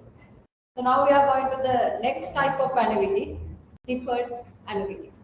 So now the concept you have learned, so therefore we can discuss this is also quickly. Any questions, any clarifications, any things if you need to ask on this annuity? Any question? Because for the exam you are not asking to calculate future value of this, present value of this like question. The things will you have to apply for the real lifetime decision making. So these applications you have to apply for your decision making, like for the investment decision, insurance decision, retirement plan. So likewise, we are going to apply these things in the application. Right. So the next one is the deferred annuity. So I explained this deferred annuity. If first cash flow in a deferred annuity is expected to occur later than year 1 with some delay, with a lag. So in case of the deferred annuity, like in this multiple ungiven cash flow, now this is a deferred type annuity. So you can calculate present value of the deferred annuity, considering it as an ordinary type annuity or considering it as annuity due, or you may consider it as by looking at the style or the shape of this deferred cash flow, you have to decide the way you are going to value. Now in this case, you can see there is an investment like this. You can have a cash flow at the end of year 3, 4, 5, 6. So this is an annuity with the 4 cash flow. So let's start with 3 years from today. So you can use different methods to calculate the value of P. You can consider them as the ordinary type annuity and value this cash cost to the end of year 2 and discount it back to the 0. Or you can consider this as annuity due. Value this cash cost to the end of year 3 and discount back to the 0. Or as a layman, you can discount each cash cost to the present and get the total. Or you can suppose that for the posterior years also there is a 30,000 cash flow and consider total from the total value the first two, from the total deduct the first two and you can get the value. So likewise different methods you can apply in case of the deferred annuity, depends on the type or the nature of the cash flow. So I will show you this methods. So in the exam you can decide what is you are going to apply. Right? So now this is a deferred annuity. You can see there is an investment expected to occur 3 years from today. There are 4 cash flows in this annuity, with each cash flow being 30,000 at the interest rate of 13% per annum compounding annually. So find the annuity's present value. So now this is a type of deferred annuity. So let's see different methods, right? So you can draw this in your timeline. First one we'll consider this, right? Considering this as an ordinary annuity, we can find the value of this annuity at the end of year 2. Then the value has to be discounted for 2 years and then it is the present value of this annuity. So let's check this method and you will understand. So this is a type of deferred annuity. Now what you can do,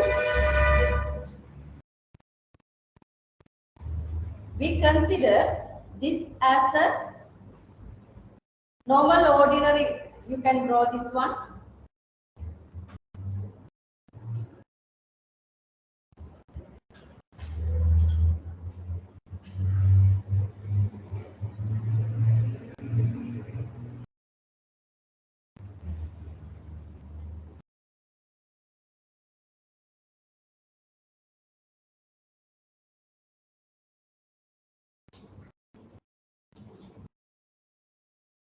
I will explain the 3 methods so that you can decide which you may prefer. Now let's take the first one. Consider this as a normal ordinary type annuity. So if you draw a separate timeline for the understanding purpose, so normal ordinary annuity look like this. This is 0, 1, 1.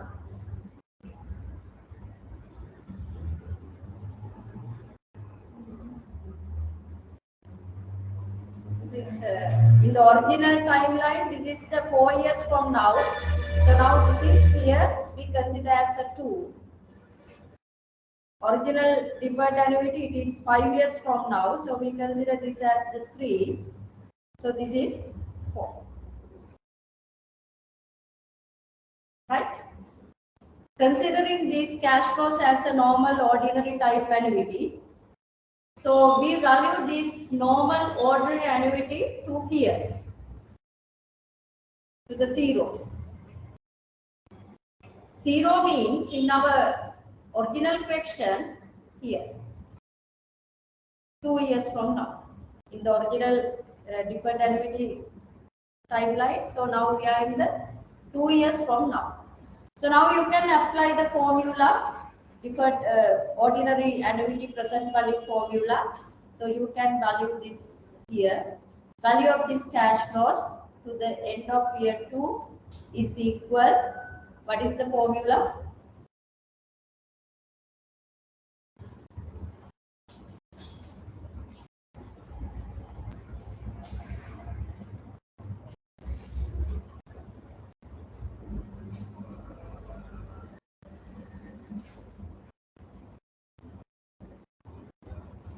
What is the formula? So you can remember the formula. Cash flow into So we can take from here. This is our normal formula. Present value of annuity is equal. This is the formula.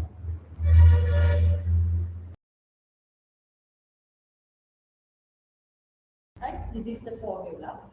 So now apply this normal ordinary time annuity formula and value this cash flows to the, now in our, I draw this timeline for the understanding purpose, right? To the 0. 0 means in our original timeline, end of year 4, end of year 2. So calculate the value. So you can apply this. So present value of interest, present value interest factor annuity is equal. Is it 13% is the rate, right? 13%, yes, 13% is the rate. 1 minus 1.13 into the power. Time is now 4 years. Time is 4 years, so minus 4 divided by R is 13%.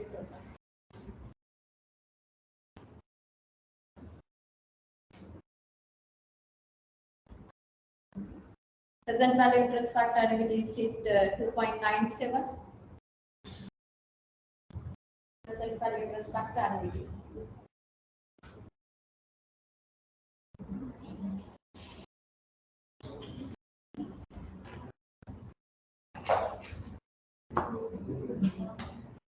So then value here, in the original timeline we are here, the year 2. So what is the value here? What is it? 2.97? Right. So then value is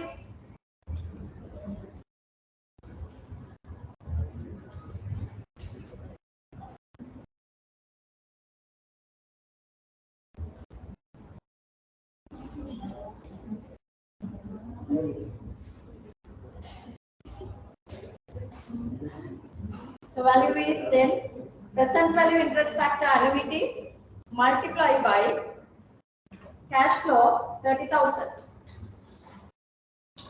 So that is 89,234.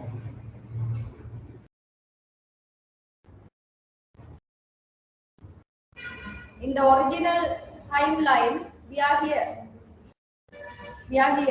End of year 4. So now you have to discount this to the 0. This is 89,234 value at the end of year 2.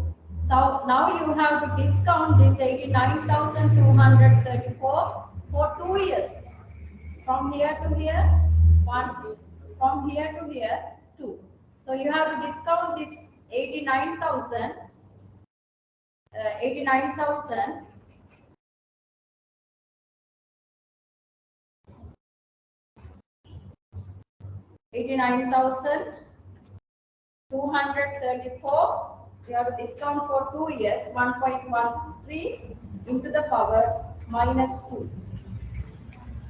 So then you will get value here to the 0.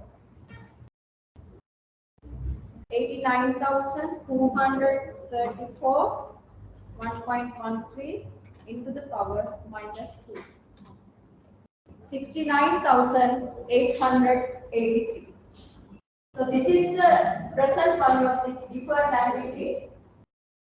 Considering these cash flows as a ordinary annuity and valuing this here for the end of year 2 and discounting them that value back to the series.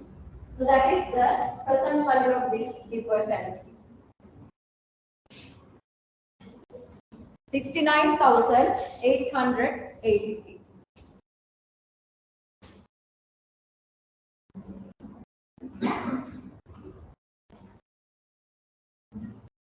Right? Get it? Right. So now I will show you, considering as a annuity due. Now this is considering as a deferred annuity? No. Sorry, ordinary annuity? No. So now let's see how to value this considering as a annuity due. So in annuity due, again I am drawing a timeline to understand here. If you consider this as annuity due, so your timeline is like this. This is 0, 0, 1, 2, 3, 4. So in the original timeline, this is end of year 3, end of year 4, 5, 6. So now we consider these cash flows as a annuity due cash flow, due cash flows. Then we apply this formula, annuity due formula, this one, to calculate the value. So we apply this formula. This is our formula.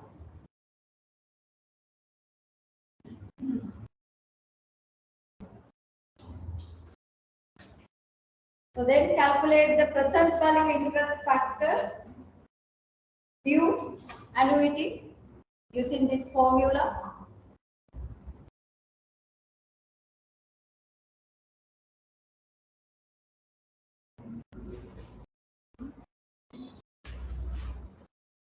So you can apply this formula.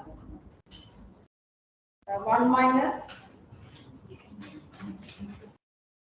1.13 into the power, time again minus 4, divided by R 13%.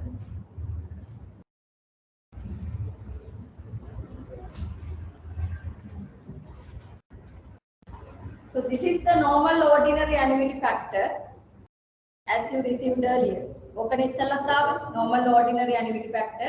Now we consider this as a due. So therefore you have to multiply this by 1 plus R.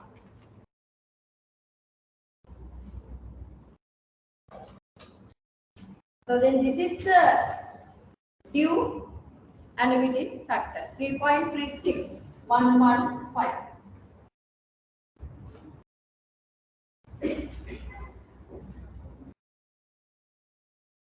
Then get the value here. Actually value at year 3. In the original timeline we are in year 3. Value at year 3 is equal factor multiplied by 30,000. This is the value. In the original timeline, we are here.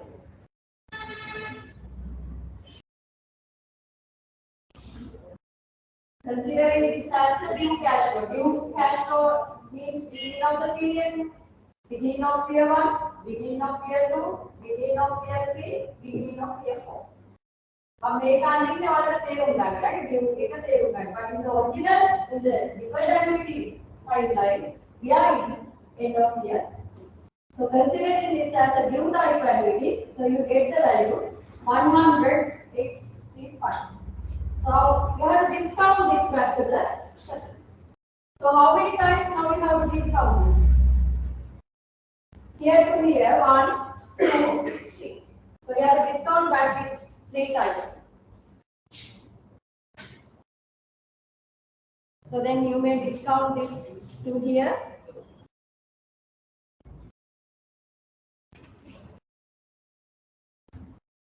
Into 1.13 into the power minus 3. So you will get the same answer. You will get the same answer.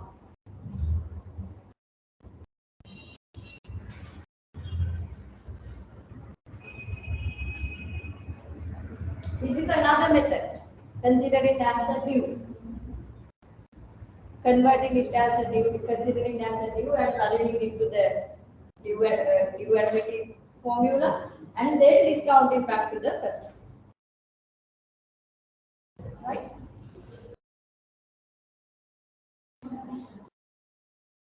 So this is the second method. Third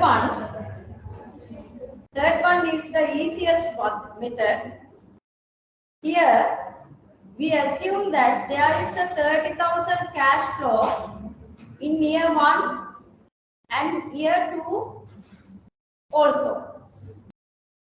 Right? This is deferred annuity, but we assume that for the year 1 and year 2 also there is a 30,000 cash flow. So there is value is considered as a normal ordinary annuity to here and calculate the value for the first 2 years separately. From the total, deduct this, then you will get the answer. That is the easiest way. In case of the deferred annuity like this, you may assume that there is a 30,000 cash flow in year 1 and year 2 also. So consider this as a normal ordinary annuity, get the value to the 0, and then consider this 30,000 cash flows first and 2 years separately. From the total, deduct the first 2, then you will get the value for here. Check whether you are getting the same answer again.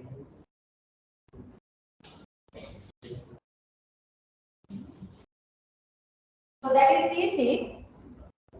You may consider present value of the due annuity is equal. You may consider total.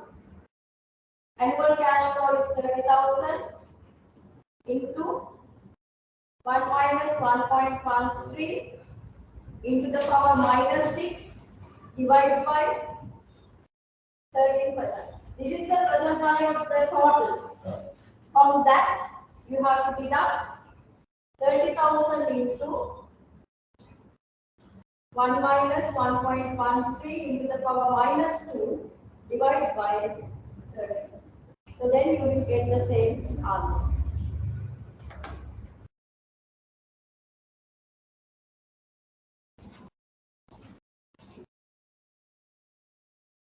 Right? That's good.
What is the issue of going with this year pay?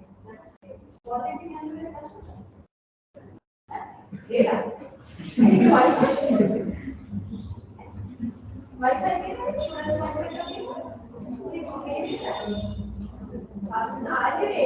you can go to that local. It is easy for the station here. It is your copy but it is open to play for this or a bus stand copy the answers are happening. Right? We go to the left.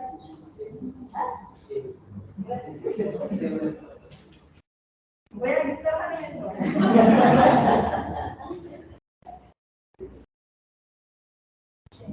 check whether you are getting the same one.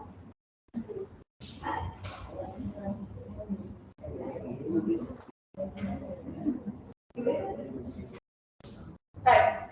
So you need to know the due one again. I think it is there. Right. Right. In case of due, so this original cash flows now we consider as a due annuity. You know what is due? Occurred beginning of the period. So if you consider them as a due cash flows, the due flow may never get line it the method 0 so that is beginning of this period. This is beginning of the next period. beginning of the year 6, yes, 5, beginning of the May. Deferred derivative का पता कहाँ तक करा? Team का part करने के बाद एक हम एक्स्ट्रा टाइमलाइन का भी आती है for the understanding purpose. इधर extra timeline का handle for the due case make a zero again the beginning of the year 1 first cash flow is occurring. So this is beginning of year 2, beginning of year 3, this is beginning of year 4. 4 cash flows still on here also. Right? 4 cash flows are there. इधर make a सामान्य due annuity का. So considering it as a normal annuity for the due annuity, now you apply the due annuity formula and identify the tax. The within the due annuity formula you apply the number, your formula is like this, right? It is like this. Due annuity factor 1 minus 1.13 into the power minus 4. The make it in cash flows otherwise. Only 4 cash flows. Beginning, okay, beginning at each period. 1, 2, 3, 4. Right? Minus 4 divided by R. So then you have to multiply it by 1.13. So this is the due annuity factor. You will get this 3.36. So then this 3.36 multiplied by the cash flow 30,000. So this is the value of the present value of this due annuity 100,835. In the original timeline, that we have the original timeline के बहुत सारी चीजें किया deferred date. तो deferred date आप इनके end of year 3. End of year 3. अब लेकर नहीं alternative देखा कि draw करते हैं वो तो understand इनमें due एक confusion यहाँ पे पास हो इनमें confusion time period में पास लगा. Due एक है लेकर इधर इधर zero window. This is beginning of year 1, beginning of year 2, beginning of year 3. This is beginning of year 4. So originally we are in the year. Now in order to convert this to the present equivalent value, you have to discount year to year 1, 2, 3 times to get it to the zero. So then you may discount this by the 3 times. So you will get 69,883. Okay? Still you have a problem?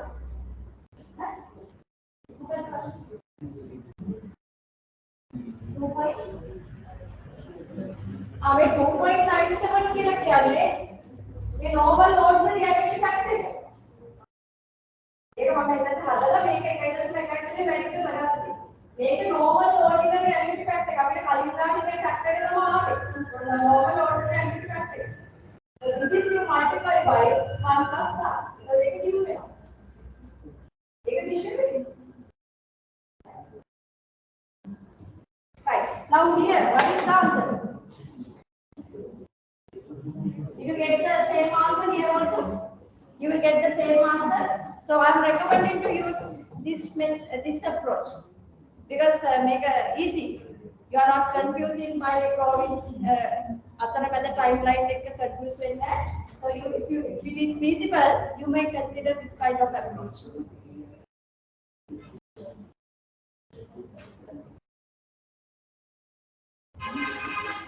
Any question?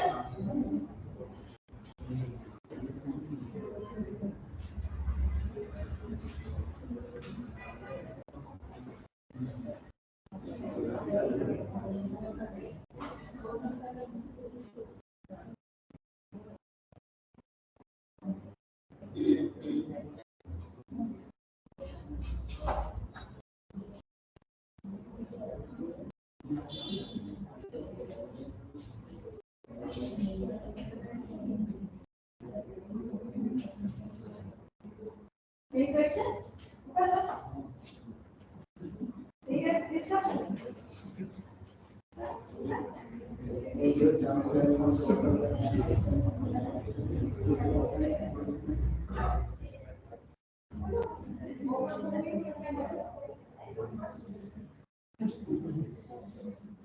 Right. So now this is the deferred derivative. So the last one is perpetuity. Right? So this is deferred type annuity. So now we are going to the next one.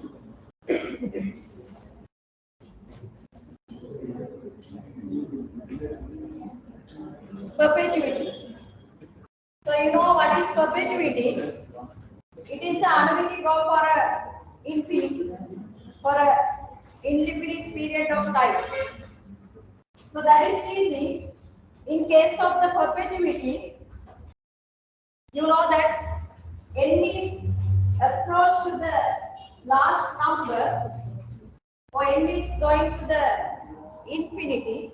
This is approach to the last number, it's going to the infinity. So as a result of that, this part is approach to the zero. So because then present value of the perpetuity will, you can calculate simply cash flow divided by R. That's all. Because 1 divided by 1 plus R into the power n is approach to the zero when the n is going to the infinity. N open the path zero. So then you will end up with 1 minus 0 divided by R. So therefore, present value of the perpetuity is simply periodic payment or the cash flow divided by R. Right? If it is a due type one, you can see. If it is an ordinary type perpetuity, simply you can get cash flow divided by R. If it is due cash flow, then again you have to multiply this by 1 plus R. Now you can see here example. There is an investment which pay 150,000 rupees at the end of each year for indefinite period. This is annuity go for an indefinite period, perpetuity. What is the find the amount of investment required today? If the interest rate is 12% per annum, so then you can apply this formula, perpetuity present value formula. Simply cash flow divided by 12%. So then present value is 1,250,000. It is the present value, or it is the value that you have to invest today for this investment, 1,250,000. If cash flows occurred at the beginning of the period, second one, in this investment, in this 150,000 rupees, if it is occurred beginning of the each period, so then its present value is 1.4 million. Simply 150,000 divided by R multiplied by 1 plus R. So then it's worth 1.4 million. So you can see the value has increased. If cash flows occurred at the beginning of the period, the worth of the value is increased because of time value of money. Because in this, you are getting the cash flow earlier, beginning of the period. So you are getting some extra interest when the cash flows are occurring at the beginning of the period. So therefore, value is high. Time value of money. Theoretical result is time value of money. This is end of the time value of money. Now we have applications. So now we have learned the concepts and the things related to the time value of money. Let's look at the application. You have loan amortization schedules, kind of things to discuss. Right. Many questions you have to do in order to absorb the things in this concept. Let's look at this one. If you borrow 5 million at 15% interest rate per annum, compounded monthly, for 25 years, in order to buy a house, you are taking a bank loan 5 million at an interest rate of 15% per annum, but compounding monthly. Interest compounding monthly. Your repayment period is 25 years, to be paid in 25 years. What is the monthly housing payment? What is your monthly payment? Monthly installment. What will be the loan balance outstanding at the end of 4 years? Now we are going paying for 4 years. You are paying loan for the 4 years. After 4 years of payment, What is the loan outstanding balance? If you are going to set off the loan, how much you have to pay? Loan outstanding balance is how much?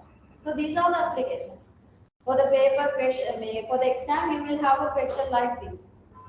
We are not asking what is the future value, what is the present value like, but these are the applications.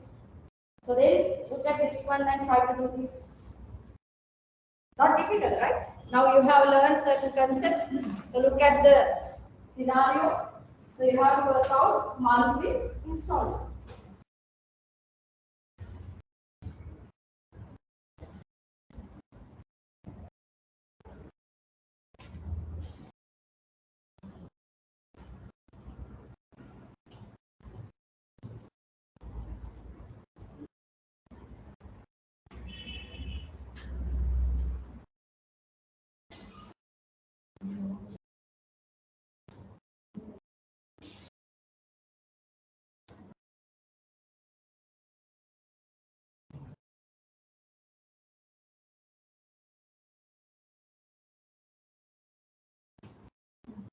Right, this is the question.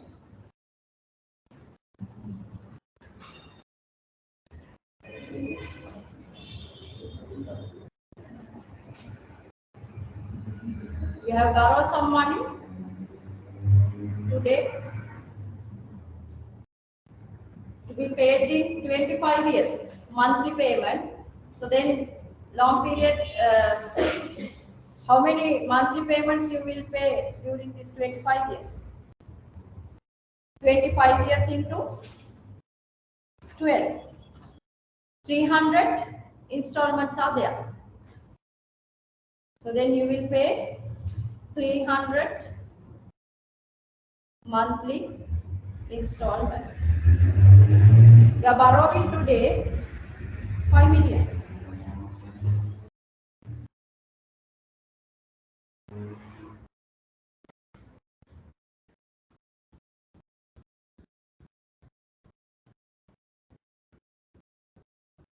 You are borrowing today 5 million.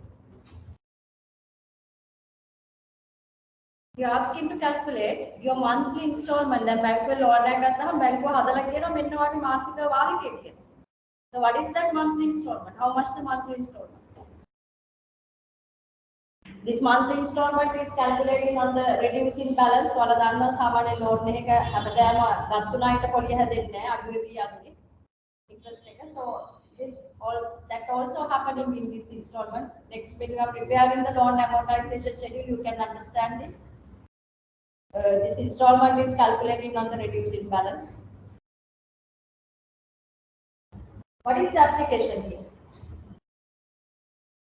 What is the application? Now you have learned present value of annuity, future value of annuity, multiple uneven cash flow, deferred annuity. So what is the application?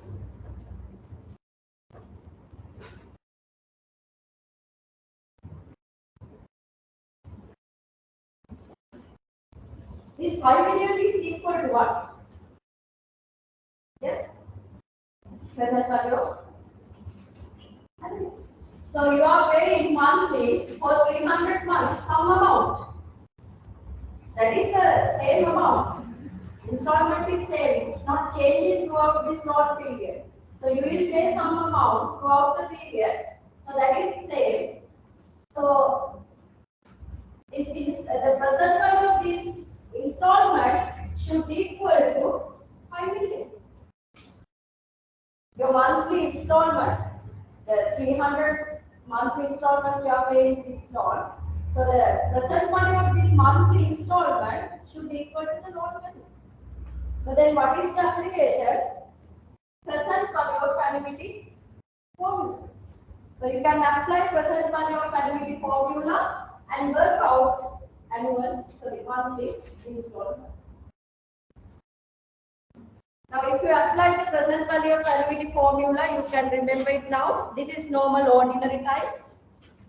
So our formula is present value of annuity formula. You can remember this is the formula. You can apply this.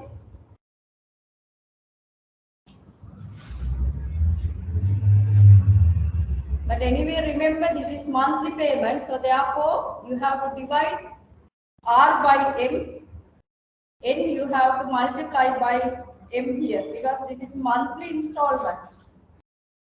This is normal formula, so you have to adjust it for this is monthly payment, monthly installment. So the interest rate you have to divide by M. Number of years you have to multiply by M. Right. So if you apply this formula, so present value of the annuity is equal to 5 million. Here we are going to identify cash flow, monthly installment.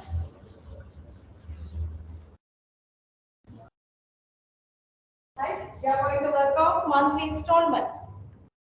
So this is our formula. Present value of annuity is equal periodic payment or the cash flow into 1 minus 1 plus r into the power minus n divided by r. Since this is a monthly installment, you have to divide r by m. N you have to multiply by r is 15%. The 15% divided by m. What is the monthly rate? Then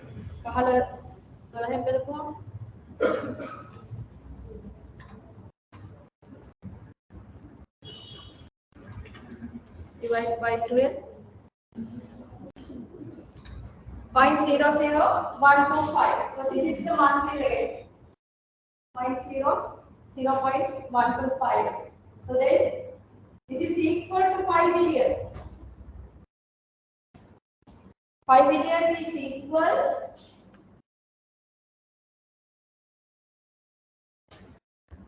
periodic payment we didn't know. So that is we are going to find 5 million is equal cash flow into 1 minus 1.0125 into the power minus 300 divided by 0.0125.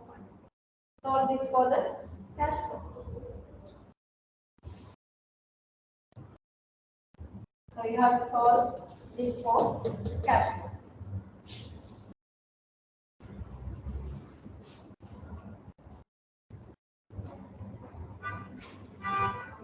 So you will get the present value annuity factor here.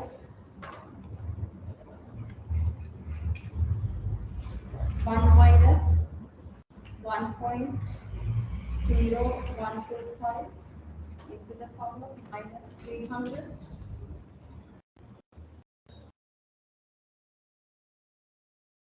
divided by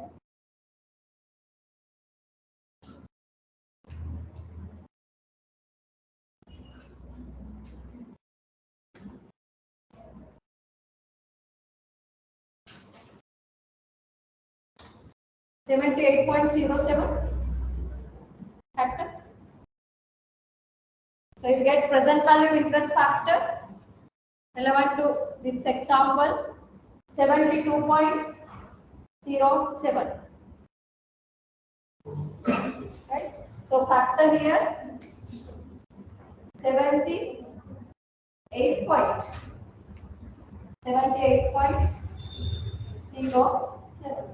So then how much the periodic payment?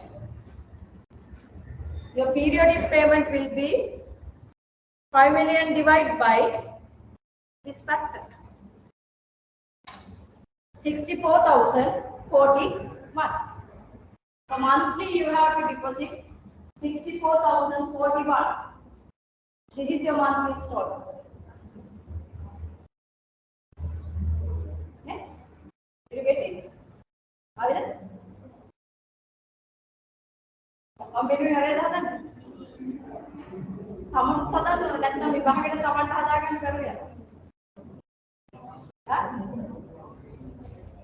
Did you get this 64,041? So this is the monthly installment. So at the end of every month, for 300 months, you will deposit this 64,041 during the long period. So once you deposit 300 deposits monthly installment, your loan will be paid off. Your loan will be over.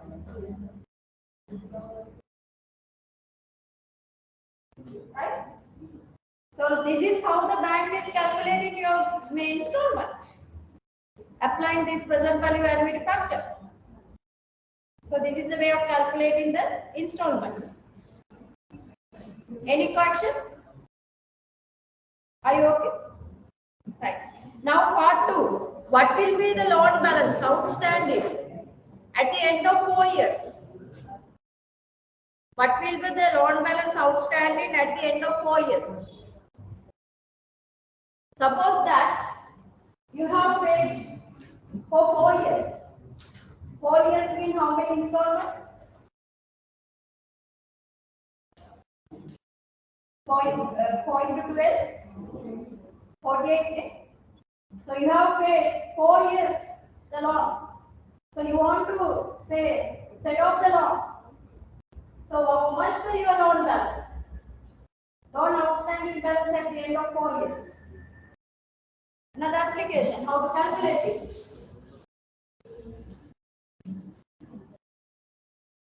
So now this is your loan. So you have borrowed 5 million.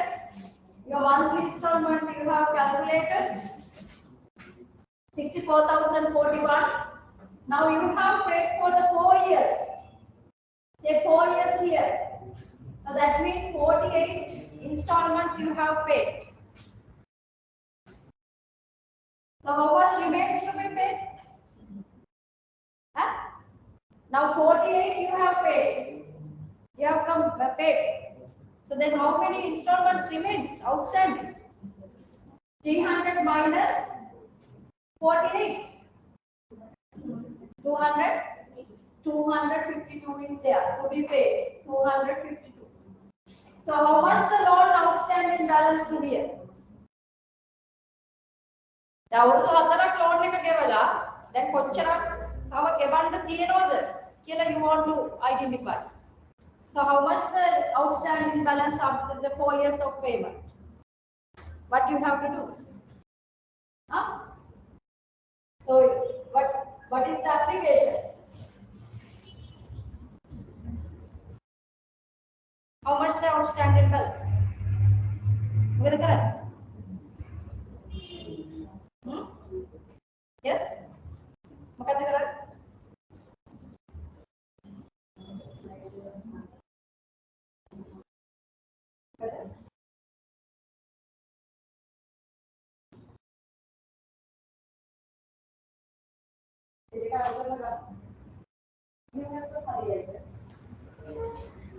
Interest calculation again, 300 ordinary mortgage because there is a interest calculation internally in this process. You can check it later. Now what you have to do, this is your loan period. There is a 252 remains here in future to be paid. So now you have to value this to here. There method value එක කියලා කියන්නේ මොකක්ද? Outstanding installments method value. So that is the value. There is a 252 outstanding remains to be paid. In a 80 method ගත්තහම කීයද? So that is the loan balance. You will realize this now. Next we are going to prepare the amortization schedule. The amortization schedule එකේ වලට පේනවා each year outstanding balance එක. The method balance එක කියලා කියන්නේ value at 48 is equal loan installment is 64,041 into 1 minus 1.0125 into the power minus 252 divided by 0.0125. Now ඉස්සරහට 252ක් වාරික ගෙවන්න තියෙනවා. ඒ වාරික ටික අපි මෙතනට ගේනවා. ඒ වාරික ටිකේ මෙතනට අපි කන්වර්ට් කරොත් අපි ඒක වැලියු කරොත් ඒක තමයි මේ loan එකේ outstanding balance. Are you clear then? You are in the quiz ne? What a marvelous එකක් තියෙන්නේ quiz එකේ යටි දෙයක්වත් නැහැ. Make it as we are. Get it? Get it?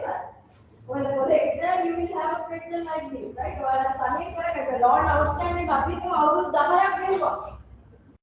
What is the outstanding balance? दहा लाख हुआ. दहा लाख क्या है? दहा लाख एक तो दहा कैसे हिस्सा के कर? तो remaining installments वाला इतना में वाली है. ये है outstanding balance. ये कैसे उत्तर कौन?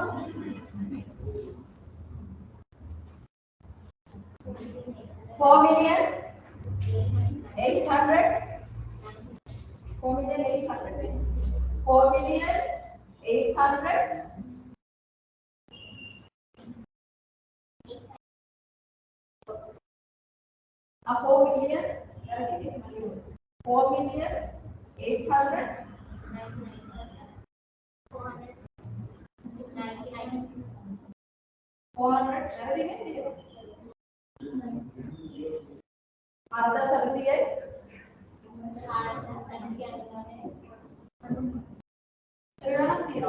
अर्धा सबसिडी आलोना में RC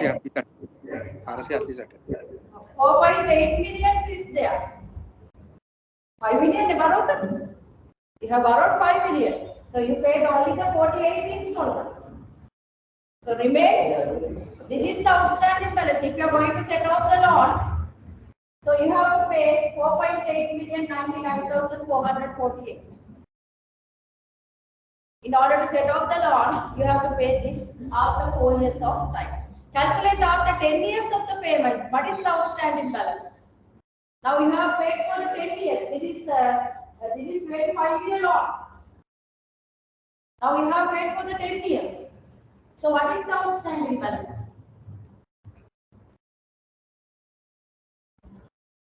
Ten years mean how many installments you have did? 10 years. Say here 10 years mean 120 paid. So there remains how much? We'll see which is the amount. How many remains? 200? 180. So you have to remains to pay 180 installment. Now here this is 180. That's all. That is outstanding balance after 10 years of payment. You paid for 10 years. What is the outstanding balance?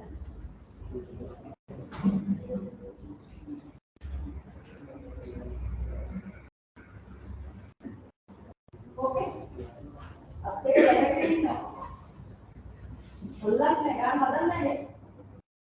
Here the outstanding balance after 10 years. Now you have paid for the 10 years. Remains 15 years. इसी वहाँ का loan निकलने दादा क्या नहीं करा?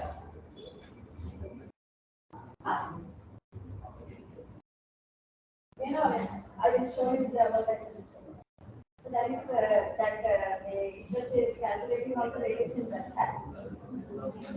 Oh, you can take a reduction of the money. Now in the next section we are going to prepare the advertisement schedule and we will get it.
You have to go separate, right? So I should have to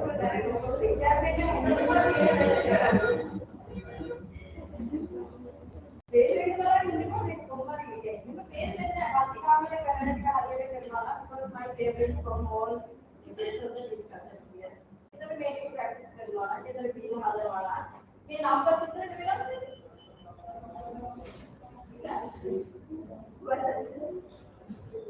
इधर की था. Iya mah anti kita sering dengar kami kalau masuk kalau yang ada kasih tahu kalau kami dari sana itu kalau ada praktis kita tuh mereka nanti apa tuh bilang ada ini lah ada mana itu pakai apa kerja so that's all ada tutorial yang upload कर लगे ना हम इधर information से discuss कर रहा guys by like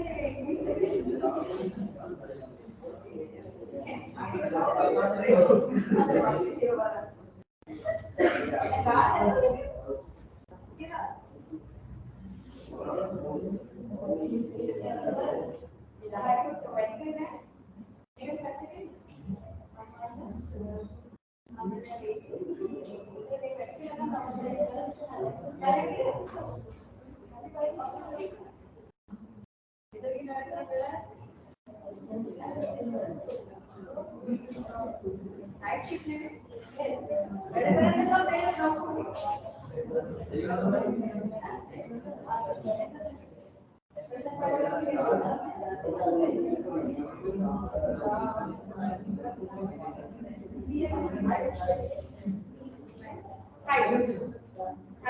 Here they are the 10 years of the payment. What is the outstanding balance after 10 years of payment?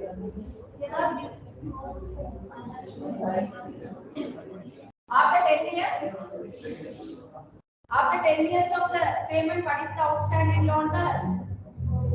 4 billion 575. This is the outstanding balance. 4 billion 575,000. 744. Around 4.5 billion is the outstanding balance after 10 years. Galle or payroll is loan repayment the capital pramani repayment right. So now you can realize this one with the amortization schedule. I think you have time there. 10 minutes. May are you going to the computer lab for the quiz?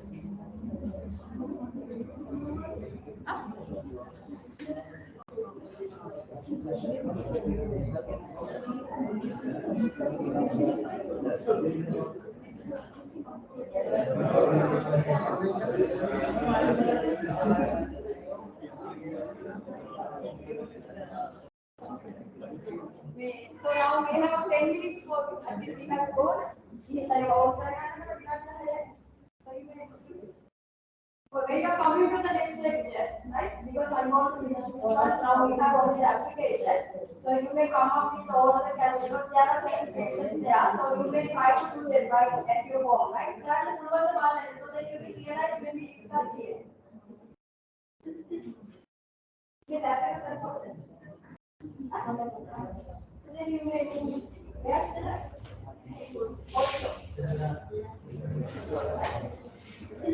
those who are in the virtual, how many students are there in the virtual?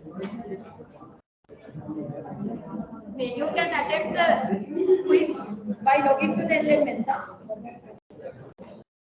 How the students are in the virtual? Do you hear me? Yes, ma'am. You may attend the quiz by logging to the LMS, right? Okay, sure. At 12 o'clock, you can attempt, you can start the attempt. So you may log into the LMS and you do and submit. Within 30 minutes, you have to complete the quiz. Okay? Okay, sure.